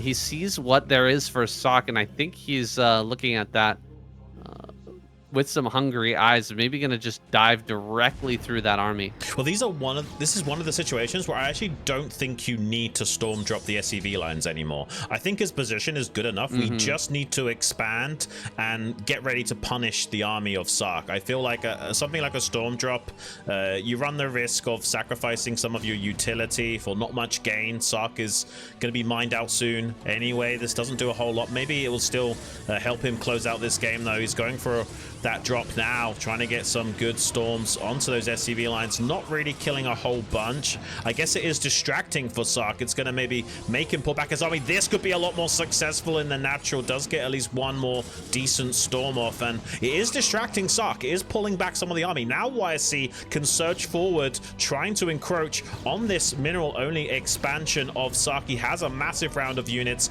at the rally point as well. He could bring to bear and try and get Ssak out of position again, but seems like he's being very tentative at the moment. He knows he's in a good spot. He doesn't want to throw it away. He's got a double expansion coming up behind this, taking the false high ground as well as a nexus planted at that bottom left pocket expansion. So he will be surging up to 6 base worth of economy. He doesn't actually have to make a play right now. I think he's going to go for it anyway. There's a pretty juicy clump of tanks here in the back line. Some more zealots are going to be dropped on top of all this stuff. Storms have yet to go down. There's the first one on just a single tank, but look at this rally coming across the map right now. So many zealots getting in here, and now the storms are really starting to burn, hitting so many of these tanks in the back line. And There's just way too many Protoss units. It's a math problem that Ssak just cannot solve here. He has to tap out. GG is called, and YSC takes game number 1. Wow, really impressive stuff from YSC. Even though he didn't technically need to attack at that point, it is still a good timing. He was just approaching a max out, and you could argue that you don't want to let Terran max out and get a 4th setup and what have you. So it was a really solid tactic from YSC still to go for that attack, and you can see it paid off absolutely to perfection for him. His macro's been on point. His game plans have been solid. He's had a great start to this best of 3 series. Ssak didn't look like he had much of a chance in that game at pretty much any junction, and when things were going right for him, it was compensation for something going wrong, like catching that big probe transfer happened after losing a bunch of SCVs to the Reaver. So this looked like probably one of the most YSC-sided games we've seen in a while, and he seems pretty fantastic going into this next game on Jane Doe. Yeah, we're about to get into Jane Doe, guys. This is our craziest map. It's kind of like an odd one where I don't think everybody has this totally figured out just yet. It's one that could be pretty strong for Arbiter. We've seen a lot of carrier play here as well. We haven't seen any carriers out of YSC, though. I'm not sure if we're going to get that here. Well, let's find out, guys. Game number 2 in the final match of the evening. Ssak versus YSC. Let's get it started.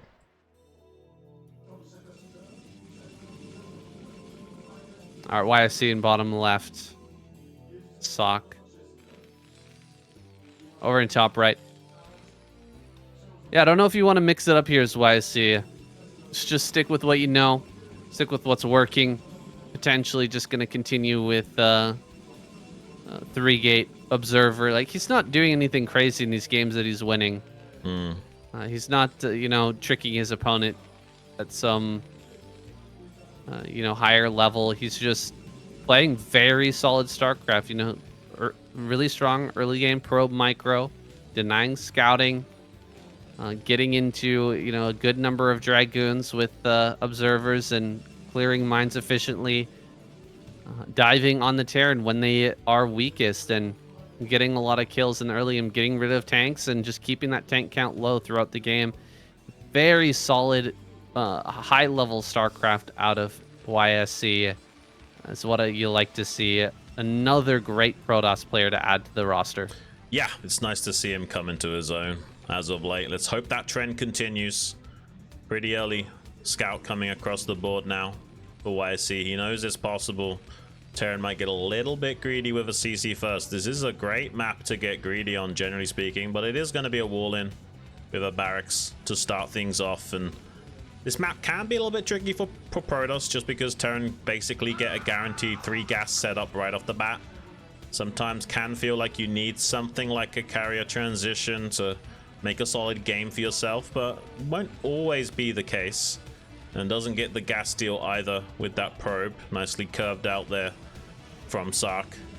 And this looks like it will be a slightly orthodox game. Like, neither player's doing anything particularly spicy. You can get pretty crazy on this map, though. We could potentially see something like a Proxy Robo Reaver drop. Yeah, the second probe means that he's going to get a bit spicy here for sure.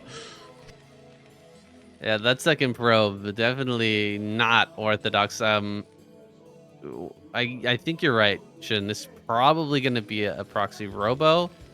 It could also be like Proxy DT as well, something like that. Yeah. That would be pretty nuts, but well, we'll have to see. I mean, with the wall at the front, you get to delay that quite a bit, so I'm not sure if that's the right call. I think it's probably going to be that Proxy Robo play. Ssak not going to know. No, there it is. Oh my God, there it is. Yeah, it's going to be. Well, if you're going to do Proxy Robo, I think it's better at the 4th base location, towards the west of Sakk's main base. So the fact that it's down here in the bottom right does mean it's more likely to be a gateway-centric play. So yeah, DTs do make a lot of sense in this scenario. And I love that YSC's kind of obfuscating his range. Like, you don't want to play the same way every single game. You don't want to be metagamed into oblivion in the ASL. So mixing it up like this, I think, is fantastic. Ssak going to be throwing down his CC now in that back expansion area. We're going to have 2 gateways thrown down in Proxy here for a very quick DT build. You can essentially get these DTs out at around about 5 minutes 10 or something like that. It's pretty insane if you can do a Proxy DT build. And on this map, it's strong because the Protoss player, for all the Terran knows, could have a Nexus down in that back pocket. So he can't really put this in his range of calculations as being a very strong likelihood, because as far as he knows, YSC could be playing relatively nominal with a back expansion. Oh, this is gonna work so good. Imagine if the DT gets trapped there, though. Please, no. He's definitely worked this out, right? I'm just looking at this like... yeah, I think it's fine. I think it's fine. Yeah, that doesn't get stuck, right? I'm sure not. I think it's fine. All right, he's gonna make it. Needs a Dragoon for the ramp here. No Dragoon is a little bit suspicious. Yeah, a little bit suspicious here. There's the Dragoon. Okay, it's coming down. And with the Dragoon here, he can block this out. Gonna come out and kind of push this back as though he's about to take a Nexus, or as though he's double starport. Oh my God, Ssak going for a crazy play as well. But you know what? Double starport does not counter DTs, man. No. DTs are gonna come in here, and there is no shot of him having detection when this arrives. I think there's a... Oh no, it actually does block. He has to block himself in. I thought it was okay. I guess it doesn't matter too much. As you can see, these DTs will be arriving still around about that 5 minute 10 mark, just after, I guess, in this case, but still good enough to put a lot of pressure on the Ssak, who's being a bit cheesy himself, so he isn't set up to really defend against this DT play from YSC right now. He probably didn't factor in this Proxy DT scenario. He can come here and start repairing this supply depot up, but he might not have pulled those SCVs quick enough, and he has to now try and body block. This is looking disastrous for Ssak, who hasn't got any detection set up. He's in a lot of trouble, saying he's going to take so much damage. He's going to try and split his focus and make an engineering bay in the back expansion while the DTs are distracted killing SCVs. But I feel like no matter what happens, YSC is going to get so much damage done. Yeah, this is a game winner right here. The game is over. He's trying to actually go cloak, and so he's trying to repair the cloak upgrade so that he can keep hitting probes. But the thing is, you can't kill every probe. It's gonna be close before you run out of energy. I think did he cancel it? Well, he finished cloak. But like, you're gonna run out of energy, Ssak. There's not really a good way to live in this game. I think he knows it. You can make cannons, you can make dragoons, and eventually he'll get some defenses up to deal with this, and there's not really too much you can do. I guess you could try to float buildings and stuff. He's building a cannon over by this gateway. Are we gonna have... Wait, is it possible that we end up with a stalemate? It's possible. Is that... It's possible. I don't think Cloak finished, by the way. I think he cancelled Cloak. No? I don't think he finished it, yeah. I'm relatively sure. He's actually got 400 minerals, by the way. That's crazy. He's running away with this. This is really crazy right now, but I guess he's gonna try to win this one. I don't see how he does. Ssak can actually be victorious. Yeah, he does have it. Makes sense that he would finish it. Just it gives him like a tiny little shot to make this work, because you just don't have observers with this build. So one turret being built over at top right. Ssak YSC better find that SCVs coming into the main right now. There's still 98 minerals here for YSC, so you can make some more probes potentially. Okay, it looks like he might be losing the Nexus. I think this is going to be either a Ssak win, or it is going to be a draw. Yes, with how many DTs are out, I think a draw is more likely. There is a cannon at the gateway pylon. I wonder if there's a way of killing the cannon if you have the vulture to shave off the shields as you go in with the wraiths. Oh, but he builds a second cannon to guarantee a potential stalemate. Okay, with the second cannon, it can't be a draw anymore. Sorry, it can't be an easy win for Ssak anymore. That means a draw is way more likely, and I think that's what YSC is going to be playing for. I don't think... Kill SCVs. Kill SCVs. Yeah, he just needs to stop the SCVs, and then that's a draw. Because with the 2 cannons, you can't finish him off. Well, he can still fly around and try to land a... Yeah, look at this. He's going to get a missile turret up. That's huge. You can keep flying around with the command center and just running from the DTs. There's a potential... Oh, there's one Dragoon, though. I didn't see this Dragoon. I'm not sure where that came from, but one Dragoon is pretty annoying. I mean, he can, of course, just cloak and eventually kill that with 4 wraiths. And you can't kill all the buildings with He's going to bring it to the cannons. Dragoons, so this is going to be a tie. Oh, my gosh. Nope. No damage. Even if he kills all the wraiths, you still can't win this game. Because you can't kill all the buildings. Yes, There's no way to kill the buildings. YSC can't win, but Ssak still can. He's got 2 turrets set up. Yeah. If he gets the Wraiths over here to defend against the DTs, I think this could be a Ssak victory. So, YSC can still overwhelm this if he attacks with all of his DTs at the same time. And with the Dragoon, there's a chance. He's actually going to try and hover over the Wraiths to the turret to make it harder to target fire down those turrets with the DTs. Oh, YSC's having a hard time finding this. He just can't find this one base. Like, looking around absolutely everywhere. I think Ssak is actually going to do it now. He can float the buildings if he wanted to. Oh my gosh, here we go. All right, he sees it. He knows what he's up against. 2 turrets, a few SCVs, and a couple, or 1 vulture, a few wraiths. They actually dive on this, bring all the DTs together and go for it all at once. He's gonna jump on it now. He probably should target down the the vulture. Oh, not the greatest micro here from YSC, but he still kills the turret. Can he dive in on this last turret and finish it off? That vulture is a pain in the butt. He's just gonna bring up an SCV right now, try to block that other DT. Oh my god, he didn't bring that DT.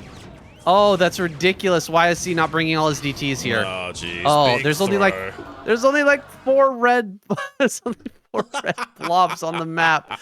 Just check and make sure that you see all of them. Oh my gosh, what a that crazy is game. Wild. What a series. Oh, what a day of StarCraft we're having here, Xun. It's been a long time. The first group of round of 16 is nuts. It's been a long time since we had a potential draw scenario there, and unfortunately, YSC choking a bit.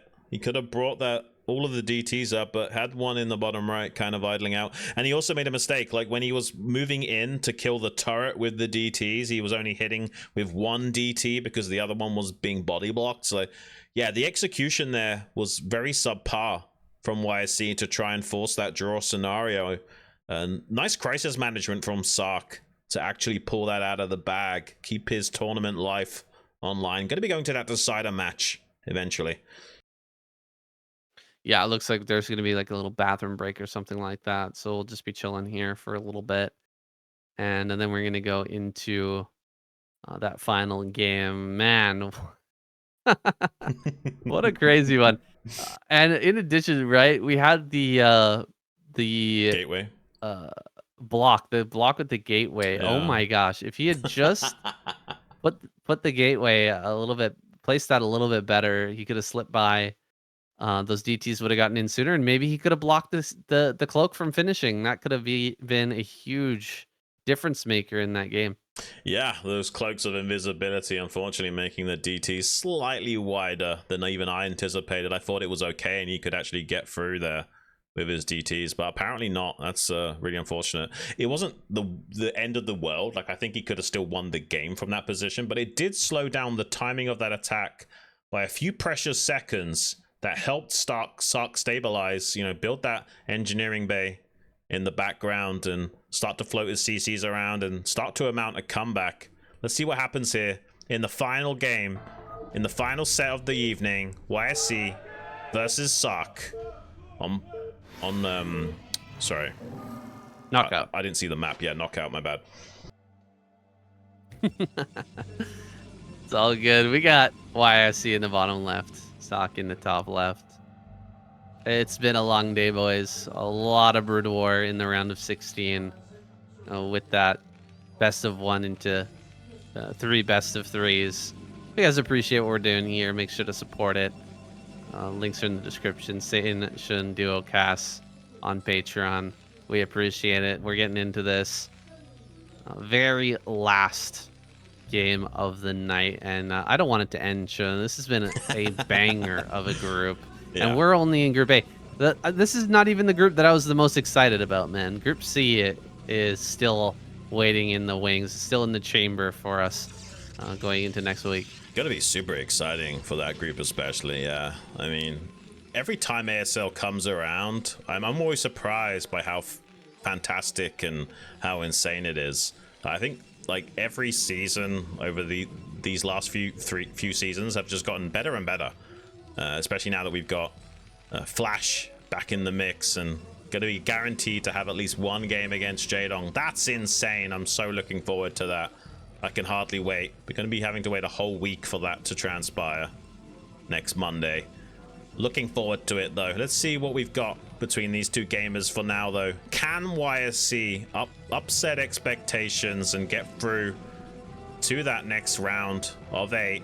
He came so close, man. The Proxy DT play came so close to at least drawing and going back to a rematch, but unfortunately Ssak just too good at handling the situation, and a little bit of a misstep there from YSC. He's kicking things off with a Nexus first. It's vertical spawn, so some opportunity for Ssak to go for some counterplay. But if YSC gets away with this, that's a nice start to his final game. Yeah, looking good here so far.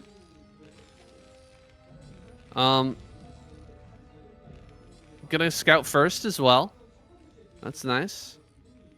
In the confirmation on Ssak being top left and getting a little damage here on the SCV as well. Let's see if Ssak wants to pull the boys for the concluder game here. So far, YSC has been really greedy with, only going one gateway after the Nexus first, pretty much every time. Factoring not the fastest in this game from Ssak, so he's not going to really have that good of a timing to try and get in with the early vulture, and might not even want to try it here. Not pulling any SCVs just yet. Forge coming down, and there's a bunker gets started in the natural. Marine is coming. 4 or 5 probes will have to be pulled off the line, and the Forge, I mean, finally YSC cracks a little bit. He's been going for this Nexus first and being super greedy. Finally, he decides to, slow down with the greed just a tiny bit. He does lose a probe, though. Nice kill there with that initial Marine pressure, but still not enough to make up for the early Nexus first. Yeah, I mean, there are a lot of pros to going for this Forge cannon.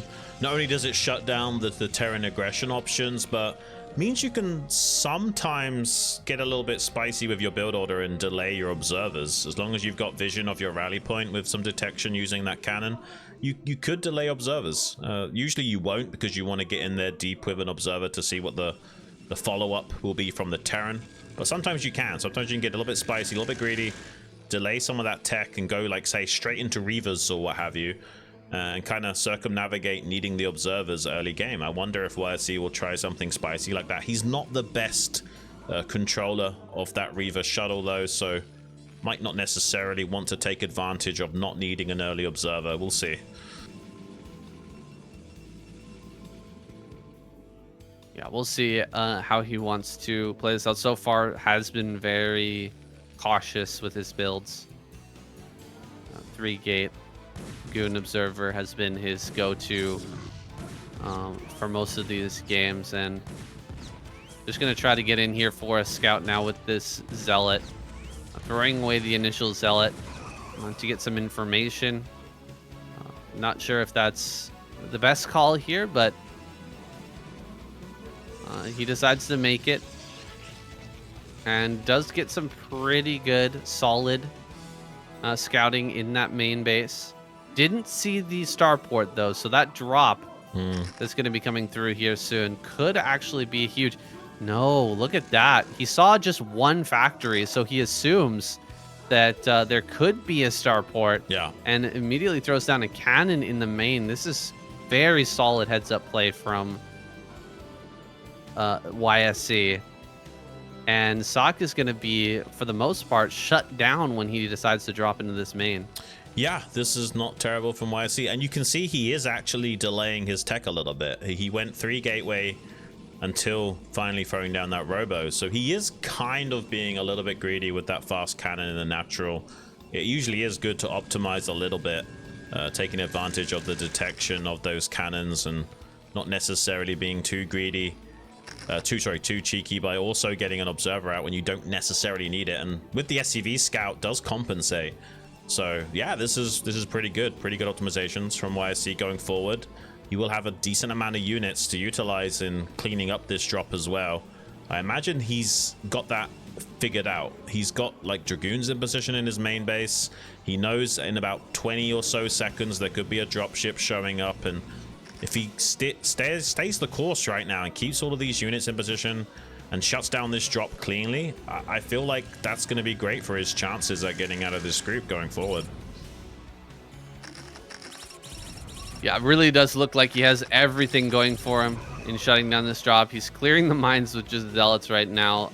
And the moment that he comes out is when that drop's going to come in. The SimCity looks very nice for YSC, but he doesn't have all the Dragoons back inside the main. Might end up losing a few probes. There's the Dragoons coming in now. Wasn't fully prepared for this, but the cannon being in place is going to shut this down pretty handily. And there's a nice probe drill as well. So, you know, Ooh. 3, 4, maybe probes going down. Drop is going to get caught as well. Can he get it? Yes, he finishes it off as well. This is excellent play from YSC, predicting the drop and shutting it down like that. He is going to be feeling fantastic here as he moves into his third base. Yeah, Ssak only killed 3 probes. That's not that crazy at all. Like, YSC can be pretty comfortable with this. Even throwing down a safety cannon in his natural mineral line. Going to be making sure that any continuation play from Ssak will also be likely to be shut down. Pretty much everything going for him right now. I'm loving what I'm seeing from YSC. He's playing a pretty solid game. It's a shame that he kind of slipped a bit on Jane Doe. I feel like he could have easily forced out a draw there, or if he had placed those gateways better, maybe even just get the win. But it is what it is. You know, these things happen. It was nice to see some spiciness. It's been a long time since we came close to a draw scenario in the ASL, so I'm happy we got to see that. Now going to be clearing out the mines, leading towards his 4th base, and has done a good job of circumnavigating any follow-up damage from Ssak. Yeah, there's the 3rd base. It's a pretty early 3rd base here for Ssak. I'm not sure if he has the overall production, though, to follow... To actually get this online. There's a potential for YSC to maybe bust as Ssak goes for this. The mines are starting to get cleared out all over the place. Quite a few vultures have died. Remember, he threw vultures in with that drop, and he's been losing them here and there for quite some time. There's not that many tanks as well because he went for the early starport rather than going directly into additional factories. He dives in here. Another couple of vultures die. There are shuttles and a lot of dragons ready. Look, just 3 tanks on the high ground. Is YSC gonna sniff this out and potentially try to dive in with the Reaver, shuttle, and a lot of dragoons? It might be possible to make it happen. Yeah, I think he's gonna put on a little bit of pressure, but he's gonna take a 4th base at the 6 o'clock. A nice crisp timing of just after 9 minutes. That's about as on curve as you need to be. You'll usually won't be taking that until like 10 or 11 minutes traditionally, so getting it up when he has now is pretty good. Okay, leaning on Ssak a little bit here, threatening the idea of some attack coming in, but not actually committing to it. He's happy to sit back and macro while applying pressure to his opponent. That's pretty much StarCraft 101, to continue to grow while you threaten the idea of an attack to your opponent, so he stays on the back foot. Meanwhile, +1 weapons has finished up for Ssak. He's got a hefty count of factories behind this. He'll be adding on more now that this mineral only is finished. You can go all the way up to 9 factories if you want to, and really start to power up a strong army for the Protoss to contest with. I wonder how many factories he actually has got going right now. Once again, some bold play from Ssak, just taking this third base without any regard for the Protoss and his potential to knock down this base. Daring him to go into a late game here, and YSC is going to start to move in that direction. We'll be taking 4 bases and possibly looking down towards that bottom right as well. So far, pretty well shut down with all the little moves that Ssak has been doing with these vultures, right? We saw before Ssak making some very nice plays with vultures versus Sharp, right? He was kind of running circles around him and getting a lot of damage here and there that we usually see Sharp doing the same sort of thing to other players, but here YSC is doing a great job just defending everything, keeping it back, these vultures, and clearing the map of mines.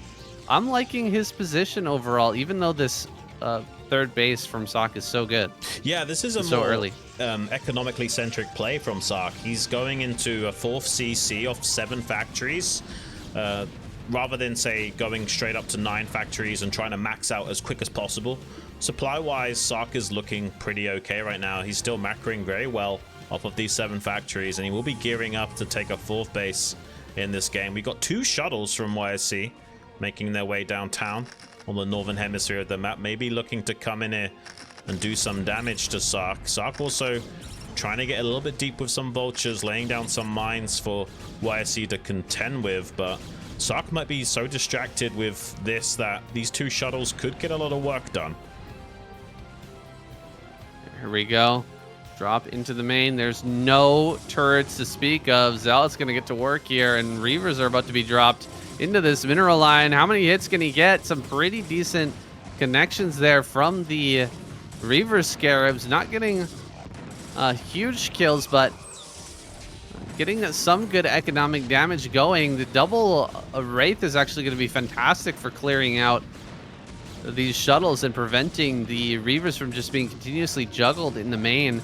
Lack of turrets hurts Ssak here, but having those extra Wraiths to kind of clear this up a little bit quicker is going to allow him to not take critical damage. He's managed to prevent this from continuing here in the main, and oh man, a vessel in the middle of the map. Wait, how did that get there? Yeah, explain that one to me. There's a bit of a weird rally point or something, who knows. So there was also an interesting play at the 3 o'clock where YSC was kind of faking that he was expanding there and forcing the vultures to trade into him on the high ground to get confirmation on if there was a nexus there or not, and then realized that there wasn't after already trading off quite a few of the vultures for that information. Now YSC trying to pressure this 12 o'clock position. Zealots on the left-hand flank.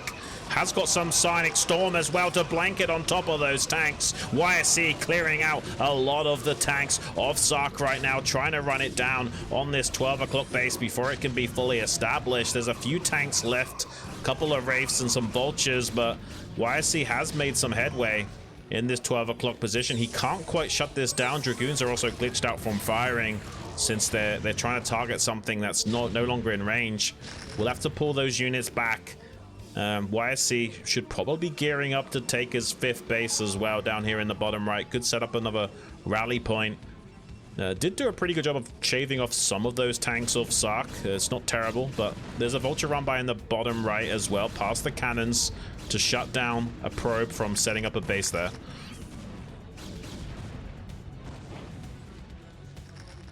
Yeah, it's a bit annoying from Ssak, but YSC thinking about diving in one more time, drop it on top of some of these tanks. A lot of these are already low. Dragoons kind of filtering in right now. Attack on 2 different fronts is hard to control. Hard to control both of these properly at the same time. A lot of Dragoons kind of going down for free right now, filtering into Ssak a little bit. YSC falling apart slightly here as Ssak batters back the attacks on both sides, walking into mines as well. Oh god. YSC suddenly falling behind in supply and looking a little bit battered here as Ssak I mean, puts his army together, he's probably going to max out pretty quickly here. And with +2 already done, he can start to push. Yeah, it seems like it. And honestly, that little vulture raid in the bottom right slowed down that 5th base quite a lot. So suddenly, Ssak looking pretty damn good in this game, has to be said. Ssak not really sweating. Here comes another attempt from YSC to drop a preemptive D-Matrix on some of these tanks. A lot of the tanks clumped up on the left-hand side, but they are on siege, so they can get out of maximum damage of some of those Psionic Storms. Not a bad idea from YSC, but the execution not quite there. And he has bled off a lot of units with these attacks, and that's going to help Ssak consolidate his supply lead as he approaches being maxed out. Gets the good news that that 4th base is still not finished, and he has a lot of vultures with these +2 weapons. He can actually overwhelm these cannons. Vultures do more and more damage to buildings as the game progresses with those weapons upgrades. So now he's actually able to threaten this and force YSC to respond with a large portion of his army, and not before potentially losing a lot of probes down in the bottom right. Oh my gosh, all the probes are gonna go down. This is such a big loss for YSC, and especially as YSC drops down here in supply and Ssak gets closer and closer to max. He's gonna try to dive over here at the 12 o'clock again. This is some really stacked up tanks, but they're not all sieged. Can he actually get some decent storms? 1 or 2 good storms here.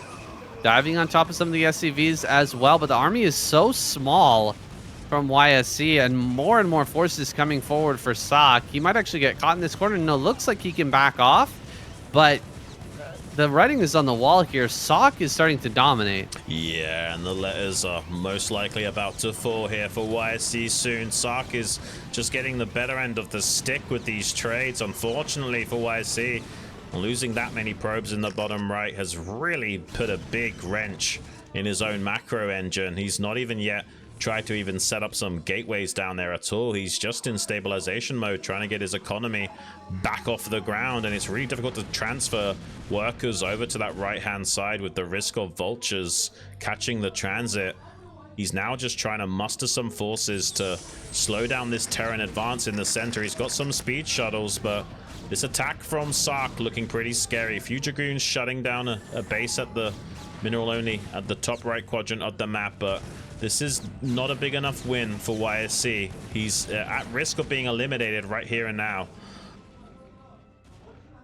Yeah, it looks like Ssak might be thinking about, rather than a push, just holding the middle of the map and starting to spread up towards top right. Looks like he's building a CC over there right now and looking to cut off this army that's moving along the right-hand side. He's already ahead in the macro game, trying to get a little bit more ahead here by taking those additional bases. YSC going to go around the map though and potentially do some drops.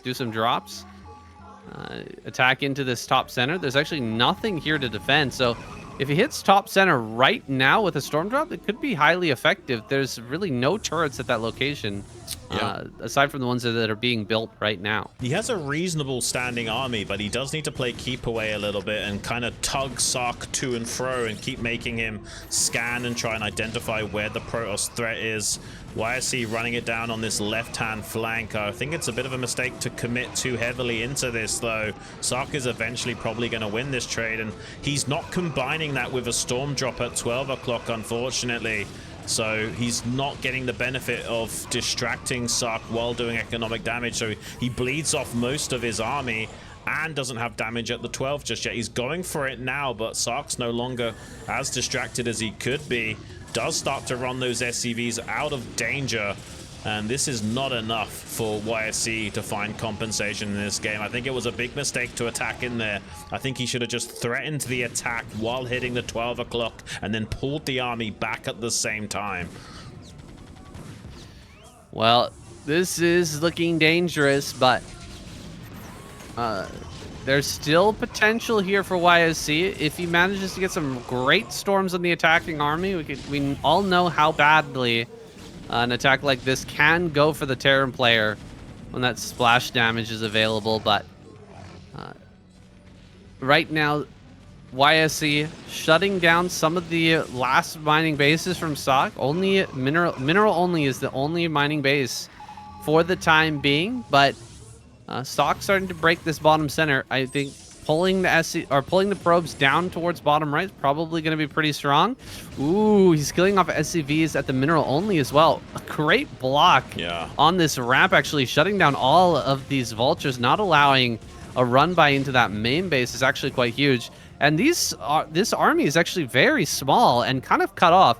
He can potentially kill the army at bottom center and then move and wipe out the other army. This is a big opportunity for YSC right now. Things are starting to turn a little bit. Yeah, this could be a turning point. He's suddenly doing pretty good, and Ssak looking a little bit shaky, but he is encroaching on this base in the bottom right. He has got some vultures to lay down mines and cover the flank of these tanks. But if YSC is successful at dislodging this contain in the bottom right and doesn't lose much beyond the natural expansion, this is very winnable for YSC still.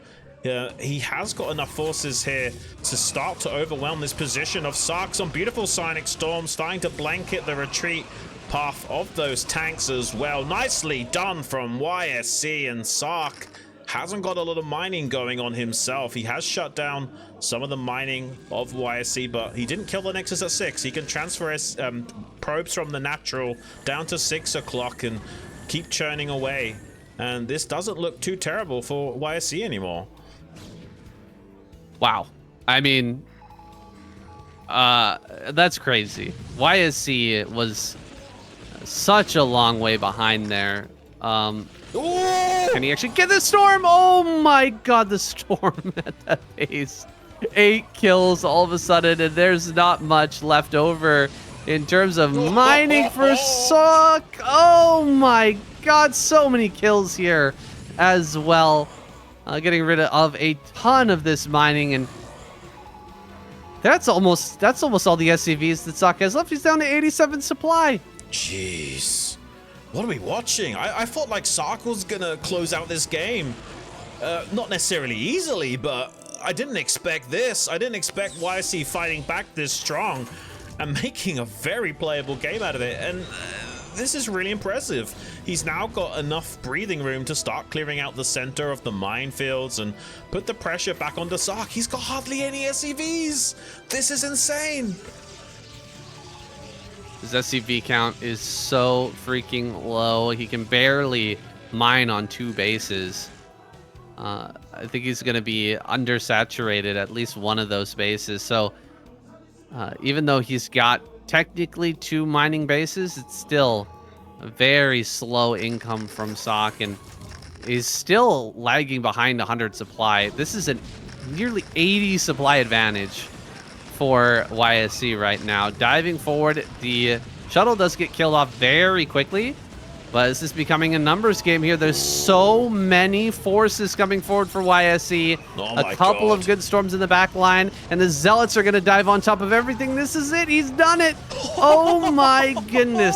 Ssak is going to get taken out by YSC. You saw YSC there just like kind of clenching his fist in victory. He knows he's got it. Ssak taps out. YSC is through to the round of 8. Who had that on their bingo cards? Oh my god, Saiyan. I've never been more happy for an underdog story to just be absolutely upsetting the tournament like this. I'm so proud of YSC, man. He's come such a long way. This was an arduous task as well. There looked like there was a strong chance of Ssak just obliterating him in that game, and he still clinches it out. After that slightly disappointing game number 2, where he basically threw away a draw scenario and could have even won the game had he not blocked his own DTs with that second gateway. I mean, that's crazy. I'm so happy for YSC. Very well deserved. Really impressive stuff from this guy. And I can't even imagine the emotions and the elation that this guy must be feeling right now. Oh, here we go. We're getting a shot of the a replay of the battle here, where Ssak split his forces It was before this battle that we were feeling like Ssak was just gonna straight up win uh, with that massive push that was coming towards YSC's base, but he managed to just split his forces a little bit too thin, and YSC was able to pick him off little by little. This comeback was huge, and I mean, overall, like this whole group was kind of a YSC comeback, man. Like this guy Mm. has been fighting his way through the trenches since that early loss, that flop versus Soma. Uh, he's not had an easy ride here in Group A. He's had to fight tooth and nail to get out, but he's made it through, and he's gonna give his thoughts here on stage right now. You can see a lot of the crowd has cleaned out. But YSC is the underdog story of this entire tournament, and he's going to be earning a lot of fans with his performance this season, I think. Very deserving. He's had such a rough history in ASL. He's just been getting bullied in a lot of games and choking a lot of the other times. I can't imagine how it feels to finally see the fruits of your labor after grinding out so many games. He's been playing so phenomenally well recently. Seriously impressed by him from the qualifiers, his round of 24 performance, and now the round of 16 as well.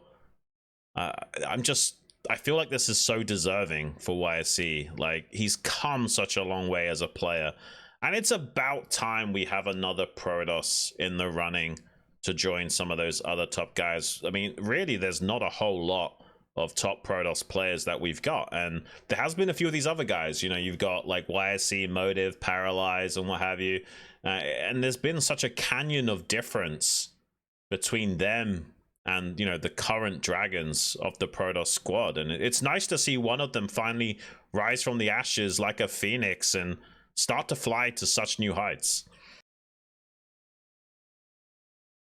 I'm liking YSC's style in these games as well. He seems like maybe like a bit of a best style where he's got some really fantastic micro Yeah. with the big armies, and his macro really seems to be on point as well. He's not really slipping, kind of like best in that way. I don't see him in PVZ matchup like he's not like something amazing with DT or Corsair or uh, any one thing in particular. He just seems to be very solid, or Reaver. He just seems to be very solid with everything, and he has some great macro. He's a very well-rounded player, and if he can really get over his anxieties in like we saw in that first game versus Soma, I think we can see some great things from this guy Yeah. this season and many seasons to come. Yeah, you can tell this guy is very anxious being up on stage. I mean, his hands are even shaking a little bit from the adrenaline of winning this group. I mean, this is a seriously big achievement for him. And I'll say it again, this guy is very well deserving. He's been such a hard worker in behind the scenes, and we need to see more of these, like, you know, second, third tier players and what have you, like, start to rise up. And we've seen a few of them from Terran and what have you, but haven't really seen a lot of Protoss players able to hang with the best. And this guy's doing it. He's through to the round of 8.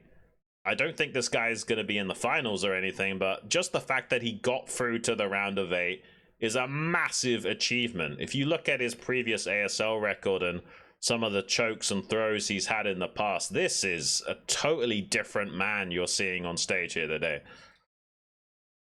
Yeah, he's playing out of his mind for sure. Definitely uh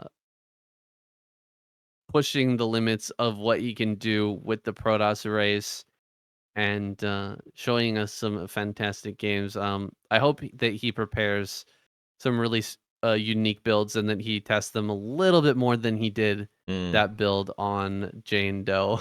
I feel like that one that one was almost one for the history books, man. Like you make a mistake like that, and people don't easily forget. Go ahead and ask. Was it Motive? Who Dominator. built the Dominator on Motive on Dominator? Yeah, people don't forget easily, man, when you make Yeah. mistakes like that. Luckily, he was able to sort of maneuver through that. Still ended up possibly costing him that game, but with the comeback here and the final victory over Ssak, making it into the round of 8, we can definitely forgive him for those small errors. Honestly, I think it makes his performance even better. Like, you're having those crazy mistakes occur and you still get out of the group. That's not easy to do. It's very easy for a player to crumble mentally and get frustrated with themselves and lose their composure when they make those kind of blunders, especially in front of the crowd, the lights on them and the cameras. So easy for a player to fall apart. And that has been the trend. The trend has been that when a player finally breaks through to the round of 16, after a long time coming, they tend to choke and throw games and they can't keep it together psychologically and they get beaten out of the group. He didn't do that today. He came back strong. He had a fighting spirit every step of the way and broke out of the group in second place. Big respect to this guy. So impressed with YC. Yeah, we're looking forward to more great games. And one awesome thing for YC is he doesn't have to face off against Soma in the round of 8. He's made it through, and he'll be on the opposite side of the bracket. So this is very exciting, guys. Soma and YSC are going to be pushing forward into that next round. Who is going to be joining them, though, is what I'm very much anxious to find out with the Group B tomorrow and then Group C and Group D next week. Yeah, we've got some great groups coming up. It's kind of hard to imagine how insane this ASL is shaping out to be. I'm sure a lot of people were slightly disappointed to see so many Terrans in the round of 24, but as you can see, that doesn't necessarily mean the rest of the tournament is going to be an absolute Terran show. Like in this group, we had 2 Terrans, a Zerg and a Protoss, and both the Terrans are out. Absolutely insane. We can see here, Group B tomorrow, going to be Snow, Piano, Hero, and Rain. That's going to be another great group, and who knows, we could have another underdog story where Piano absolutely plays out of his mind again. He played so damn good in that round of 24. Anything's possible in the ASL. I wouldn't necessarily put money on it. I feel like some of these guys in this group are just really strong. It's not going to be easy, but it wasn't easy for YSC either, and he pulled it out of the bag. Who do you have for this next group, Saiyan? I think definitely Snow, but what about these other guys? Oh, it's so hard to say. I think if Snow and Rain end up facing off, I think that Rain has a very good chance of winning that. That's true. I don't have a lot of faith in Hero right now, but he's been improving, or he's been showing a little bit better games lately.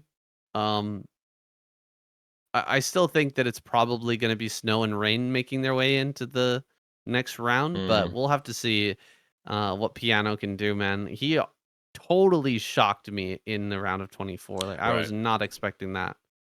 Yeah, same. It's kind of insane that a caster can play that good. But I feel like it's very likely that both Snow and Rain will be in the winners match. And I've said before, I feel like Rain, his PvP is just so god tier, he might actually get out of the group first. So yeah, Snow might be ending up battling for second place in that group eventually. I still think he's capable of doing it. Hero's been still in the tail end of his slump lately. He's still playing some pretty good games, but nowhere near the Mr. Consistent that we had in times old. So yeah, I would definitely be putting my faith in Snow and Rain getting out of that group, and maybe even Rain taking it first.